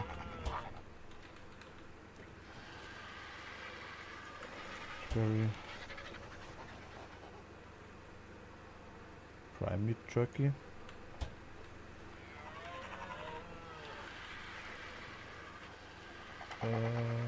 Zitronen haben wir aktuell gerade keine, haben wir uns da unten holen. Und Prime Meat, okay. Fasern meine ich. Fasern. Machen wir mal eine Sache, das da. So, jetzt pass mal auf.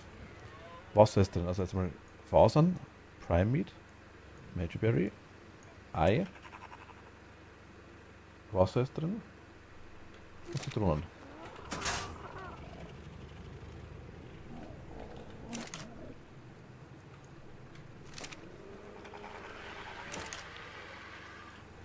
Jetzt müsst ihr normalerweise Argentavis Kibbel machen.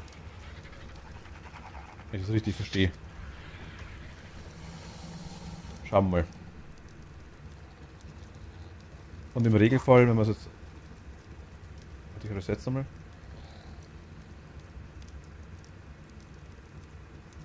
Ach so.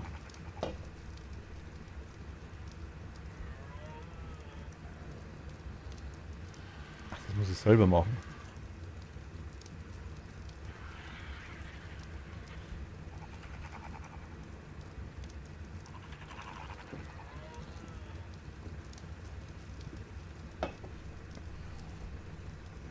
Hast du jetzt quasi noch ein Rezept erstellen müssen, oder? Na, ich habe auch gerade geschaut, warte mal, Argentavis Ei, Zitronal, Prime mit Jerky, 2 Major Berries, 3 Fiber und Waterskin. Gut, habe ich jetzt normale Wasser drin.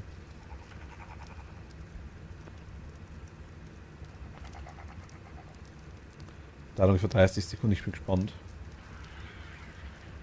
Wird dann quasi, wenn es ein Level 50er wäre, notfalls, dauert das Ding auch noch 30 Minuten. Wenn es ein niedriges Level ist, so Level 10, sage ich jetzt mal, braucht er 12 Minuten. Okay. Mit dem Kibbel. Mit normalem Fleisch würde er 40 Minuten, Stunde 20 brauchen. Weil ich nicht weiß, ob ich das richtig mache gerade. Schaut nämlich irgendwie nicht so aus. Gut, zumindest macht er keinen Farbstoff.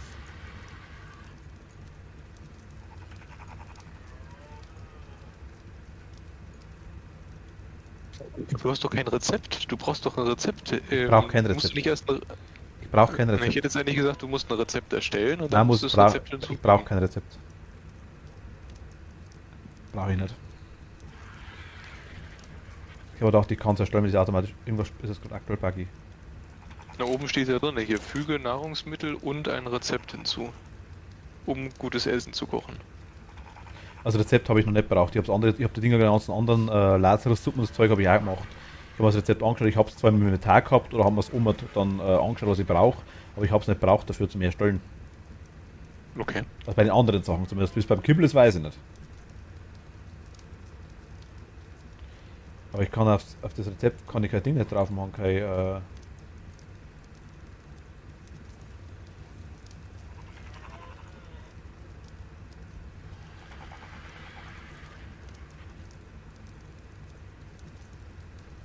warte mal.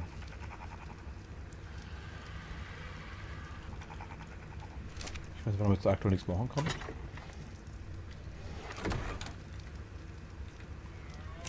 Falsche Zutaten, sagst du?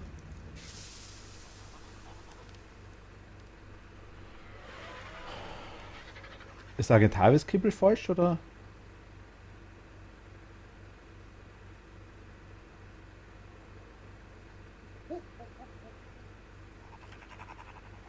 Ach, Agentavis-Kibbel Mobile. Ach, ja, warte, okay, ich hab's gerade gesehen. Spinosaurus, also dieses Exceptional Kibbel braucht man. Ja, schaut runter, dann kommt das Ding, dann kommt das Mobile-Kibbel, das habe ich angeschaut, Jens. Oh Gott, da brauchen wir Waterskin. Was ist das? Brauchen wir nicht, das ist ja ganz normal, einfach nur Wasser. Achso, ist Wasser. Ja, dann ist es aber doch nur Ich hab's, Jens, hallo, Meiji-Bären. ich hab's gesehen, ich hab das Agentavis-Kibbel angeschaut. Das Mobile-Kibbel, Okay. das war das Falsche quasi. Das ist eine andere Version, das ist anscheinend nur für die Switch und für die mobile Version, ja. Exceptional Kibbel ist wirklich nur ein großes Ei, ja. Da brauchen wir das Focal Chili. Das haben wir. Habe ich das alles fertig? Also nicht genug auf jeden Fall. Die Dinge, die Fibers sind okay. Wasser ist okay. Die Major Berries sind okay. Die Rare Flower ist kein Problem. Und die Extra Large Egg. Extra Large Egg. Wir haben wahrscheinlich ein Diplodocus-Ei. Ich denke mal, da hätten wir ein paar. War schon 13. Und Vocal Chili hätten wir auch 3. Ich versuch's mal mit Rare Flower. Ja, ich teste mal so. Aber wieder zu schwer. Wir laden bei. Hat die Eier.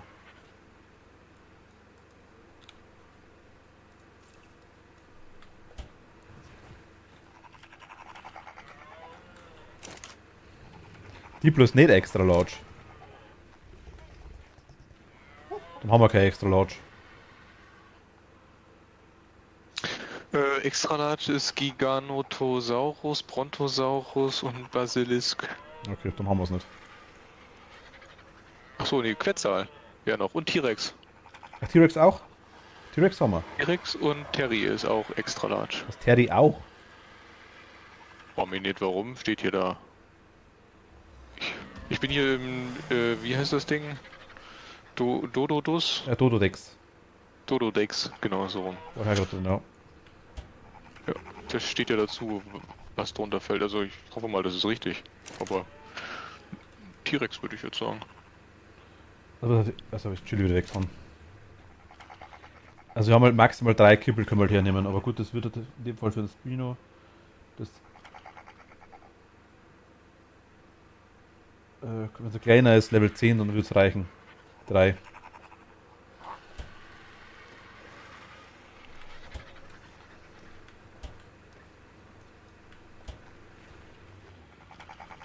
Okay, dann schauen wir mal so. Zack. Weil hier Diplodocus ist Medium Egg tatsächlich. Verstehe ich nicht warum. Der ist nicht so groß. Gar nicht, ne? Hey, der ist mit dem Trodon zu vergleichen. Trodon hat auch ein Medium Egg.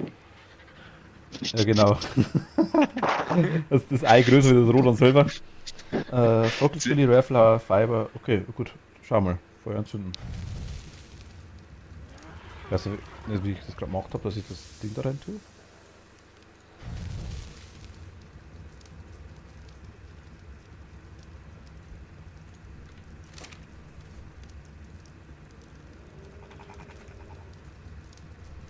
Mit E drauf? Geht da drin nicht.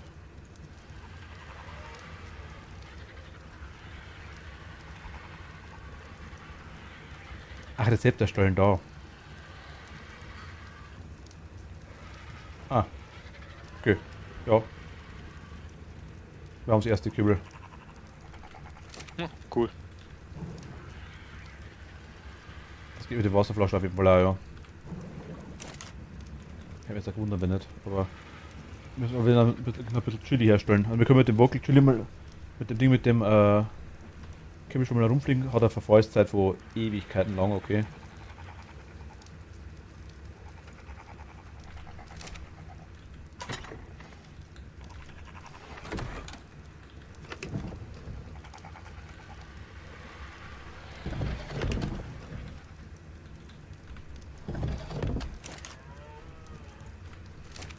Das zweite mal fertig.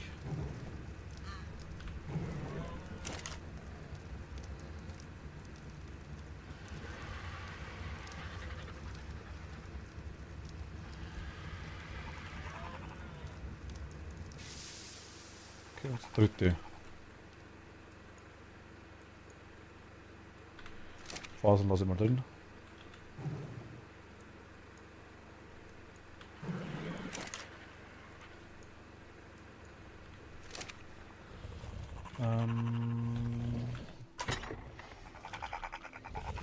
Nee, falsch. Da. So, kurz ausleeren. Zack, zack. Und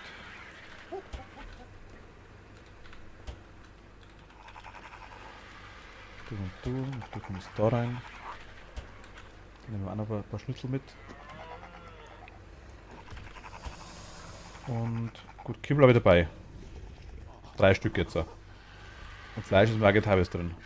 Bist du oben jetzt? Ich bin unten. Unten wo? Also auf dem Vogel. Zum Da, Losfliegen. da fliegen wir los, ja. Da fliegen wir zur alten Base jetzt hin. Ja.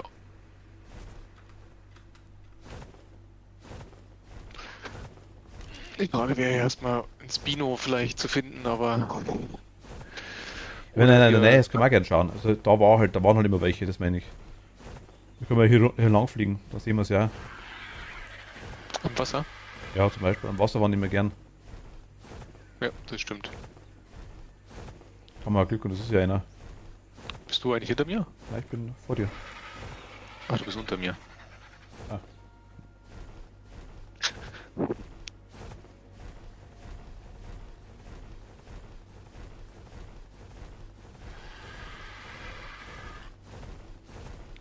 Vorne ist der Alpha, ist schon mal das Scheißgebiet.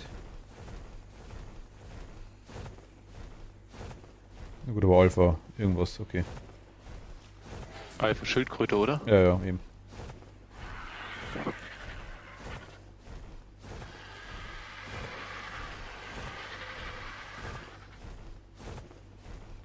Na gut, das würde ich sagen, können wir eigentlich auch gleich. Es waren halt auch schon mal Spinos direkt vor unserer Base, ne? Ja, ein, zwei Mal, ne? Selten, aber es war schon mal der Fall, ja. Ich fliege jetzt an den Fluss entlang, weil es mir wurscht ist.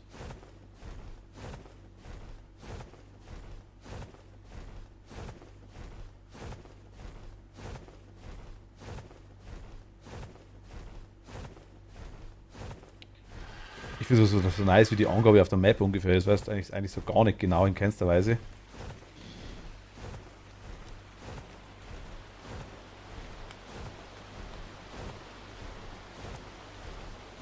Biber.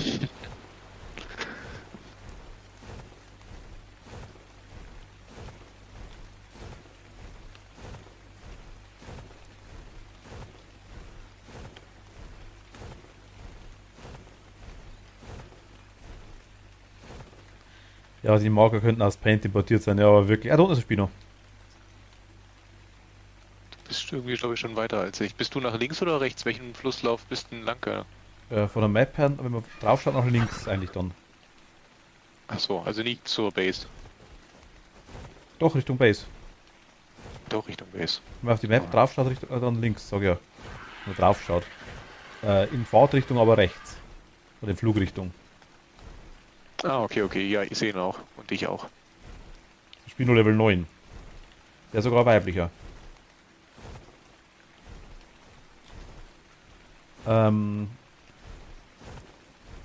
Ich glaube dich wieder auf, oder wie machen wir's? Parkst du da herum? Hier oben sieht doch ziemlich schön sicher aus, ne? Ja, hätte ich auch gesagt. Ich wüsste jetzt nicht, wer hier hochkommen soll. So. Wo bist du? Okay.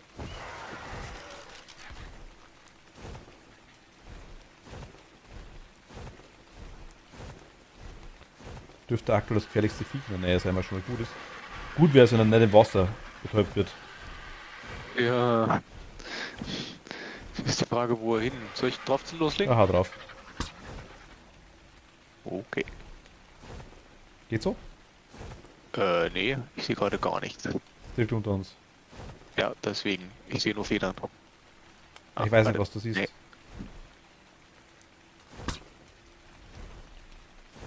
Ist nicht viel. Ja, ich weiß nicht, ich muss mal sagen, in welche Richtung ich fliegen muss. Jetzt kannst du gerade mal noch. Obwohl, warte, bleib mal so.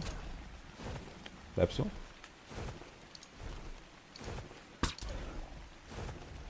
Oh, ist er der rennt doch nicht weg, oder? Doch, ich glaube schon.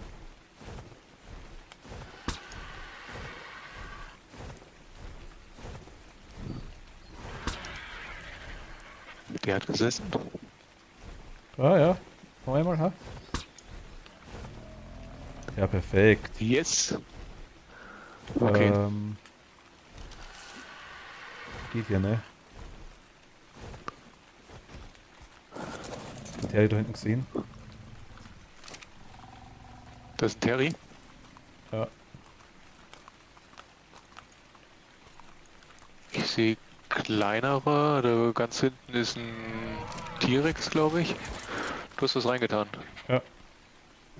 Terry kommt auf uns zu. Ja, dann Mal bitte. sicherheitshalber, ja. Wo ist er denn? Da vorne. Ah, okay. Soll man abknallen? Warte mal, also Ich denke mal, die kleineren Tiere werden dem nichts tun. nee, ich habe noch Terry markiert, können- markiert habe ich ihn. Ja. Jetzt haben wir natürlich mit Kibbel wieder, mein Gott, jetzt haben wir wieder das Geil, haben es wieder Geil reintan, oder ich habe es wieder Geil reintan. Ach so. Das habe ich wieder nicht Aber gedacht. das Kittel ist drin. Das Kibbel ist drin, ja, und der hat auch Betäubungsmittel drin. Wo ist er denn, der Terry? Will ziemlich langsam essen. Der ist gerade weg, ist das weggepackt? Der war gerade hier, also hier eigentlich direkt unter uns irgendwo. Ach, der ist im Wald rechts von dir. Also ein Raptor ist er gerade da. Ah, da kommt er gerade runter, ja, genau. Hier rechts an der Stückbrücke ist gerade ein Raptor. Auf was schießt du? Die kleinen Viecher, weißt du, die kriege ich nicht erwischt. Na, auf was hast du geschossen? Ich weiß nicht, auf was. Ja, ich würde auf den Terry jetzt schießen, Also, aber der ist ein bisschen weit weg. Du müsstest ein bisschen näher ran. aber mit scharfer Munition, oder? Ja, Okay, passt.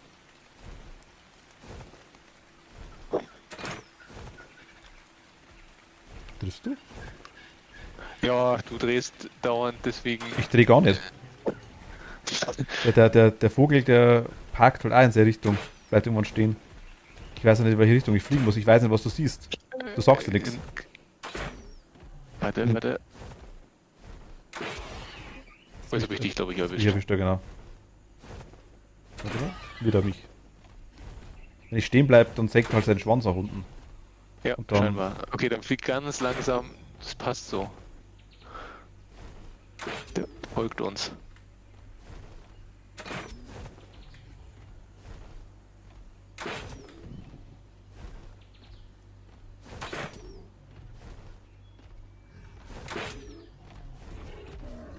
Hui. Ich hab's gesehen, dass er ein bisschen nah dran. Hier ist der Sumpf, wo ich die Dinger her habe, wo ich die Blutegel her habe. Oh Gottes Willen, wie viel kann denn der ab, ey? Ja, der Geil hat's gleich. Ja. Ich gehe jetzt trotzdem mal um, weil der Sumpf kann kotzig sein. Ah.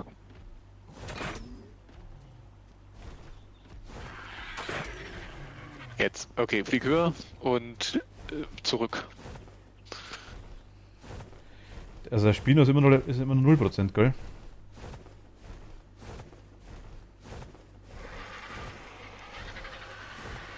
Irgendwas Schlimmes. Ich geh mal aufs Schwert über. Warte mal.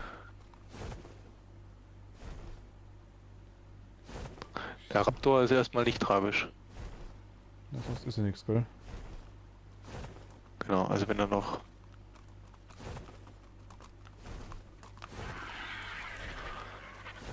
Wie sieht's denn aus? Oh Gottes Willen. Benommenheit ist schon fast weg. Machst du? Ja, machst du schon, okay.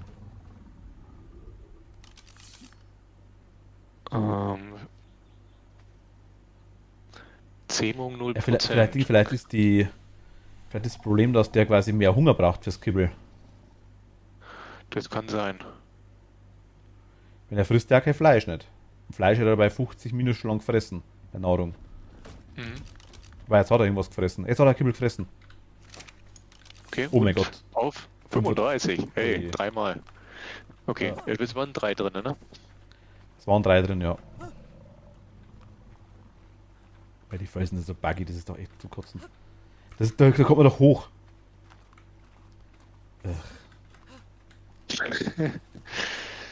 Komm her.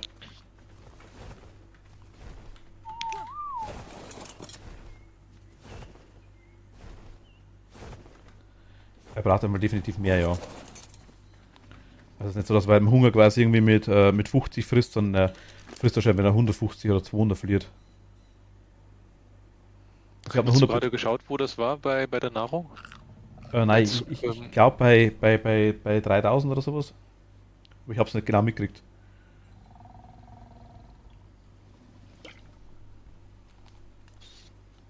Also ich hab ein paar reingetan, es geht immer noch hoch. Das sollte aber eigentlich nicht bis 1002 gehen.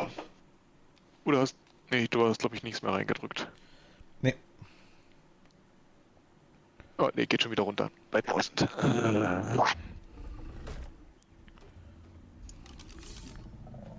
Gut. Die Nahrung ist bei 3093. Ich passe ein bisschen auf.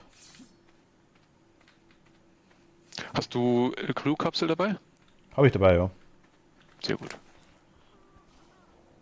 Okay, ich glaube, wir haben es noch recht gut hier erwischt. Hier scheint es nicht so gefährlich zu Ich sein. habe noch Fleisch dabei und ich habe noch Betäubungsmittel dabei, 100 Stück. Also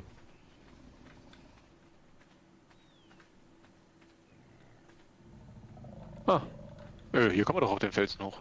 Martin, hier. seitlich. Genau, da. Genau da bin ich hochgesprungen. Ah, okay, ich wollte auf den Vorsprung, ich wollte da hochlaufen. Nee, das ging auch nicht, das habe ich Ja. auch nicht hingekriegt. Da bin ich vorbeigepackt, weil ich hier in der Luft stehe. Der. Also das bei war fast ganz unweit der Benommenheit. 3070, okay, also 50 ist, vielleicht doch bei 50. Schau mal, wann das frisst.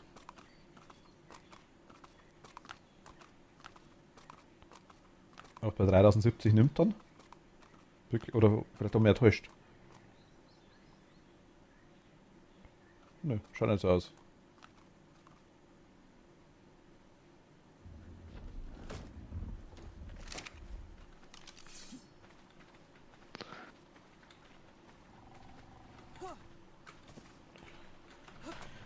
Okay, die Felsen sind ganz komisch teilweise. Jetzt.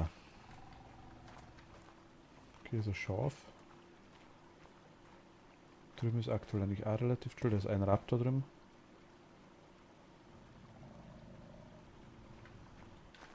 Und hier drüben ist eigentlich auch chill. Es kommt, glaube ich, ein Mini-Raptor. Nein, es kommt ein Raptor.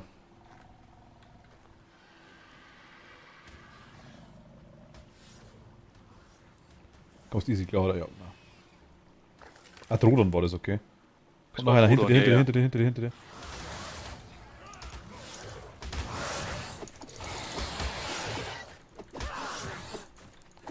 Kommst du zurecht? Ja. Ja, ich bin wahrscheinlich jetzt gerade wieder benommen oder so Zeug, aber. Ja, ich. Bist du wegpennt? Ich bin gerade weg, aber ich bin gleich wieder da. Ah, fuck. Back dich auf den Felsen drauf.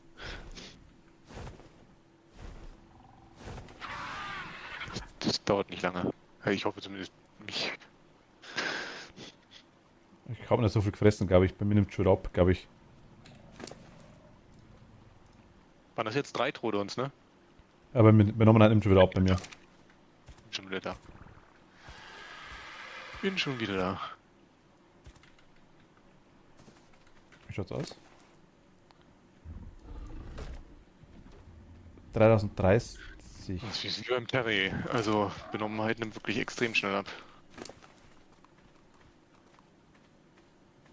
Ja gut, aber es geht noch.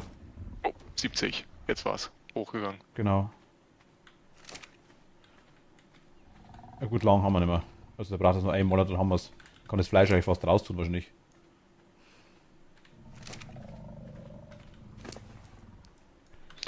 Ich lasse mal 4 drin, sicherheitshalber. Weil es nochmal eins was will, aber.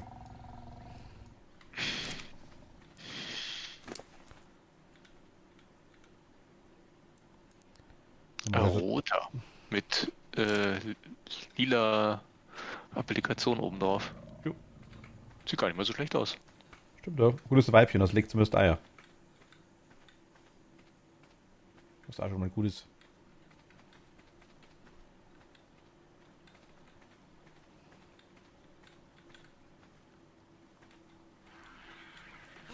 Hat rote Augen.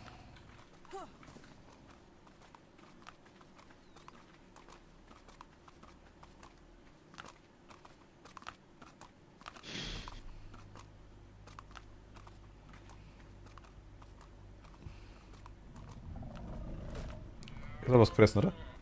Nee, das war ich jetzt gerade. Ich hab nochmal, aber es sollte jetzt eigentlich ausreichen. Benommenheit, okay. Dass es so bei knapp über 1000 bleibt. Gut, er hat jetzt 30, Hunger hat er weg. Wann hat das gemacht? Bei 70?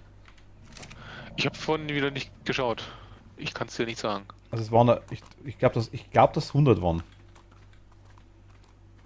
70, geil, du hast irgendwas zu 70 gesagt, aber dass irgendwie auf die 70 kommen. Ja. Nee, du hast 70 gesagt. Oh, da kommt ein Tier auf uns zu. Oder? Hast du das gerade gesehen? Da ist viel, Das ist jetzt hinter der Mauer. irgendwas wegrennt, ja.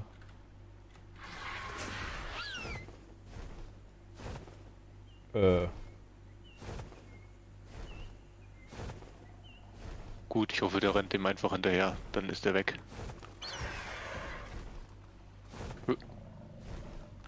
Ich habe gesehen, was das war. Bis dahin. Hakana, oder?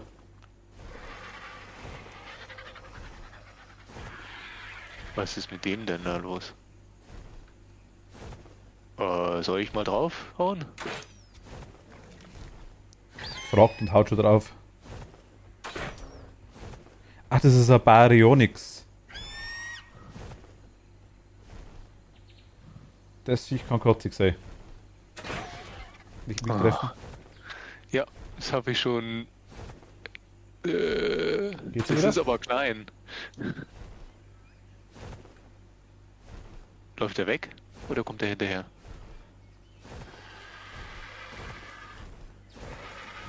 Ich weiß nicht, wo er ist. Ist gerade ein Schaf vom Himmel gefallen. Oh, der ist beim Spino.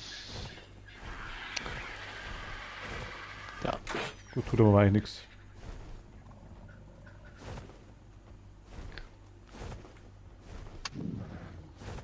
Geht so?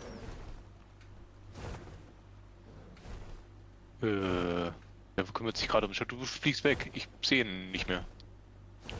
Ah, der rennt weg, ja. Ja, der ist beim Spiel noch wieder vorne. Und dann hau drauf.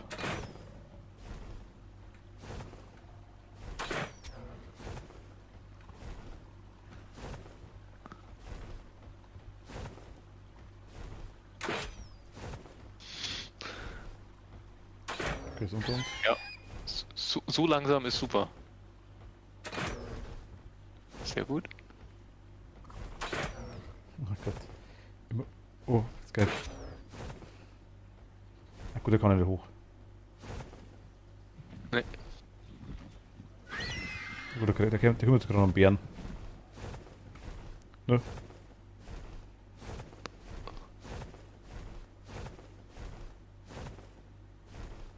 Okay, der ist tot. Bär hat ihn kaputt gemacht.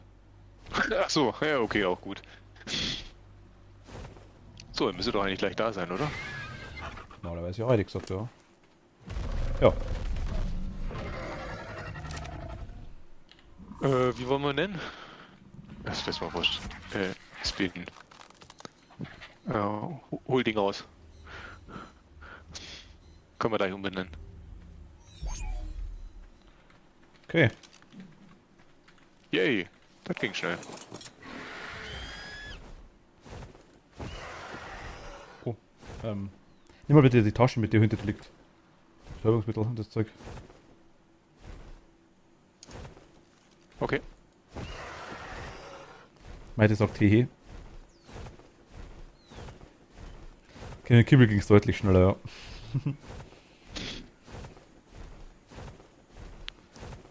Fliegen wir jetzt zur Base zurück und dann haben wir es eh für heute fertig gesagt, oder? Mhm.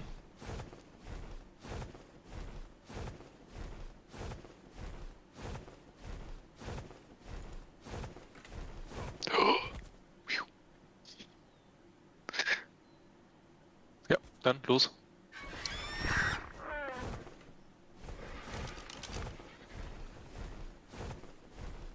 Alles klar. Dann haben wir jetzt einen Spino. Da haben wir noch einen männlichen, dann können wir breeden. Außer bist du mal der Erste.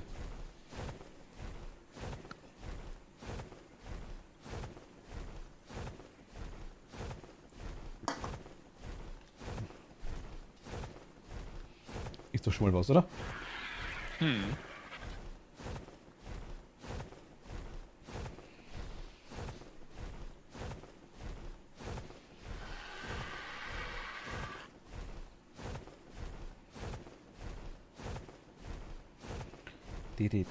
Di.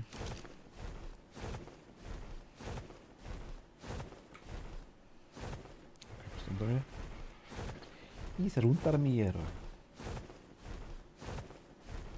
Hier links, also von unserer Base, in dem Tal drin, da waren sind ja die Bienen noch drin. Die Bienen müssen wir uns auch mal holen. Ja. Für den Honig, Kannst auch mal für den Honig genau. das wäre echt gut. Können wir vielleicht das nächste angehen dann. Vielleicht morgen eventuell. Wenn du Lust hast, dann können wir uns morgen vielleicht eventuell auf der Agenda noch einen männlichen Spino vornehmen, wenn wir einen finden. Vielleicht die Otter, wenn wir welche finden, und die Bienen.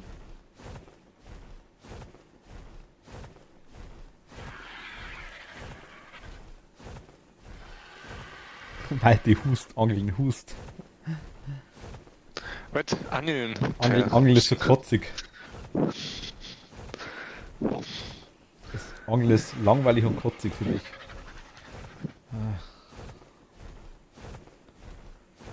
Da sind wir uns aber, glaube ich, auch ziemlich einig, oder? Ja, ich wüsste auch nicht, was daran schön ist. So, einen großen Bogen fliegen.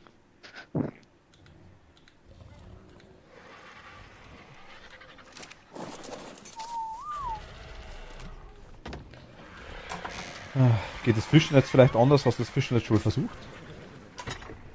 Wen meinst du jetzt? Dich? Wann soll ich denn das Fischen versucht haben? Ein Fischernest hast du eins gebaut? Ach so, ich habe es aber nicht benutzt. Achso, aber ich meine, du warst die ganze Zeit da, deswegen haben wir gedacht, cool. Ganze Zeit. Ja, du warst jetzt schon, du hast vorher schon geangelt, aber noch, vielleicht hast du ausprobiert in der Zwischenzeit. Nö.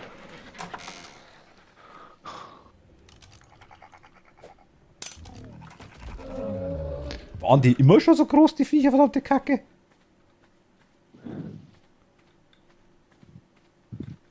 Hast du den jetzt hier drin gespawnt? Ja. Der Spino war schon immer riesig. Ach, deutlich kleiner im Kopf, muss ich ganz ehrlich sagen. Ich gebraucht, der hat eher so Größe für so einen Terry oder sowas in der Richtung, haben wir das irgendwie gedacht gehabt, vielleicht ein bisschen größer.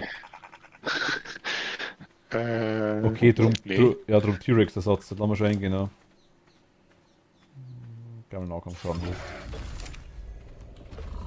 Na gut, wir können jederzeit raus tun, ist ja wurscht. Ist ja nicht tragisch. Was haben wir denn als Sattel? Ein Spinosaurus-Sattel haben wir keinen. Ich glaube, ich kann er bauen.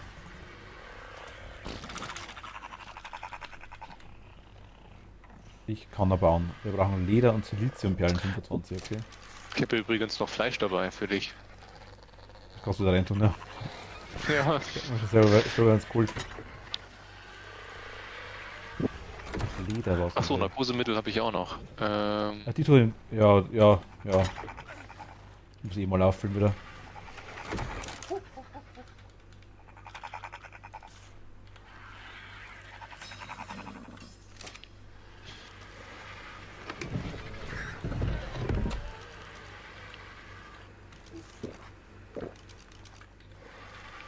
Okay, ich tue es mal hier zu den anderen Narkosemitteln, die hier im Mörser drin sind. also im Mörser, okay. Ich wollte mir jetzt eh gerade noch. Ja, im zweiten. Dann würde ich die holen und die im Uhu Wir ablegen. haben keinen Spino-Sattel direkt. Schau in die Werkbank rein, habe ich gerade einen gemacht. Also müsste gerade fertig waren sein.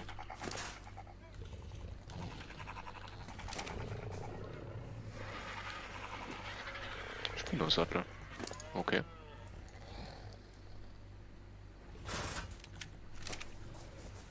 Wird schon wieder dunkel. Oh mein.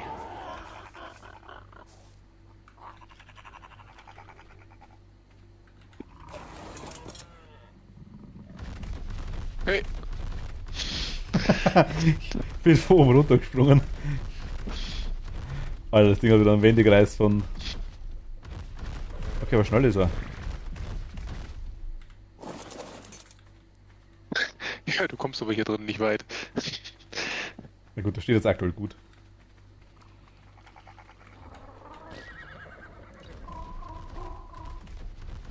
Okay, die Range ist hier schon krass tatsächlich, ja.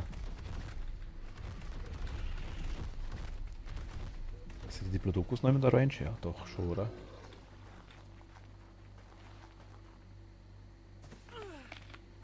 Ja, easy.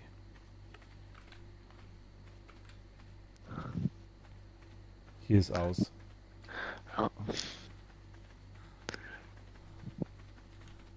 Ja, deswegen meine ich, dass hier drin, es bringt nicht so viel große Dinos hier durchzulassen. Weil Ich hatte den deutlich kleiner in Erinnerung. Also ich sage, ich habe jetzt gehabt so Kanosaurier-Größe oder so Terry-Größe, ein bisschen größer, ja. Aber dass es so ein Oschi am Viech ist, okay, das habe ich. Da wäre ja gleich dafür gewesen. Ich mache jetzt mal auf Passiv.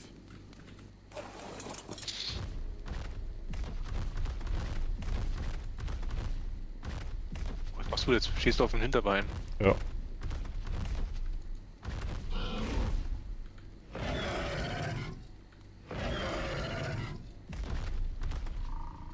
Schaut das affig aus? Gib mir direkt eine Maustaste.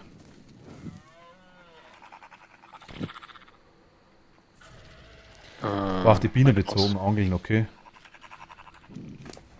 Ah, da ist meine Maus wieder. Gut, aber wir könnten jetzt mal kurz. Soll ich das Fischen jetzt mal kurz ausprobieren, Jens? Darfst du gerne nochmal ausprobieren. Dann mach ich mal ganz kurz. Vielleicht kann das mehr wie die Angel. Ui. Kathi meinte Okay. sowas. Ah? Mach mal kurz Hinterbeine, dass ich einmal sehe. Macht ein Männchen. Okay. Mit dem linken Maus das dazu haben, oder? Ja, Das ist C, oder? das ist C, ja. Ich glaube, zugreifen tut er da nicht, ne? Willst du dich nochmal vorne hinstellen? Hab ich gerade. Du kannst mir mit Dino nichts tun. Ach so, okay, dann ist gut. Gibt kein Friendly Fire. Du kannst das schon, die Dinos, die uns gehören, nicht. Quasi im gleichen Tribe oder ich weiß nicht genau, wie es hinhaut. Okay, null. Ich sehe halt, kannst du mal kurz kommen und mir leuchten, ich sehe halt überhaupt nichts.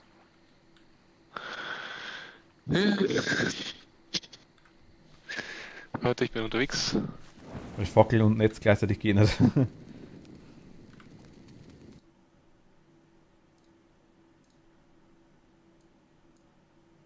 Du kannst übrigens auch die Fackel hinlegen, ne? Ja, können, wollen, mögen. So, bin da. Ah. Schmeiß mal rein. Wie? Hör ich. Ah, okay. Ach, da steht unten gefangene Fische 0. Magst du wegmachen? Wirklich? Ja, vor allem auch den, der mich gerade angreift. Das Netz Wo ist ist denn der andere? weggegangen, weil der Piranha durchgeschwommen ist, oder du bist nackt? Ja, der Verein hat gerade meine Rüstung kaputt gemacht. Mal die Fackel mal an, bitte.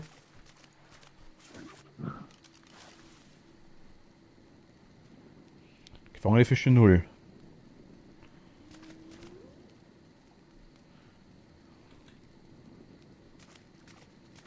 Hast du den Piranha kaputt gemacht?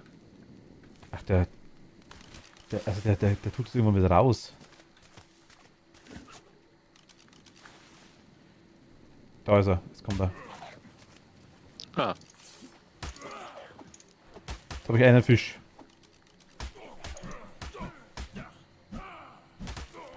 Ach, ich musste dann wirklich, also das Netz kann man öfter benutzen, das ist schon mal gut. Ich sehe halt überhaupt nichts. Hast du noch? nee, ich glaube, der ist wieder weggeflogen. Wo ist denn der hin? Und ich schmeiß das Netz mal. Also ich sehe jetzt, wenn jetzt irgendwie gefangene Fische in Einsatz steht, dann ziehe ich mal raus.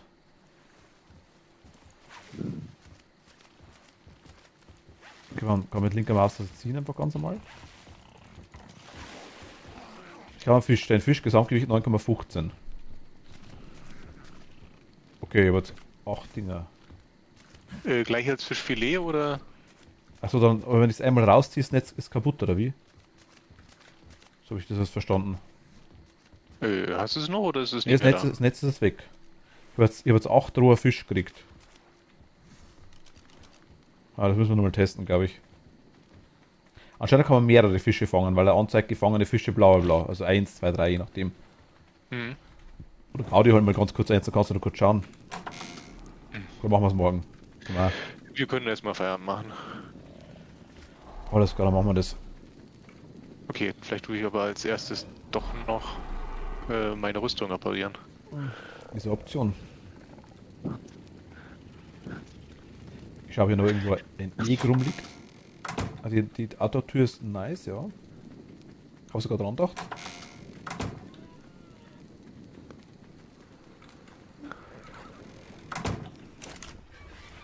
Leder und Fasern, okay. Das ist ja nicht. Ich meine, da geht's gar nicht so schlecht aktuell.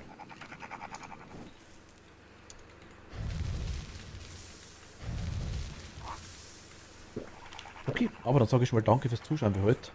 Machen wir jetzt nämlich Schluss. Ja, wir werden morgen weitermachen. Morgen ein bisschen eher, hoffe ich. Sieh mir.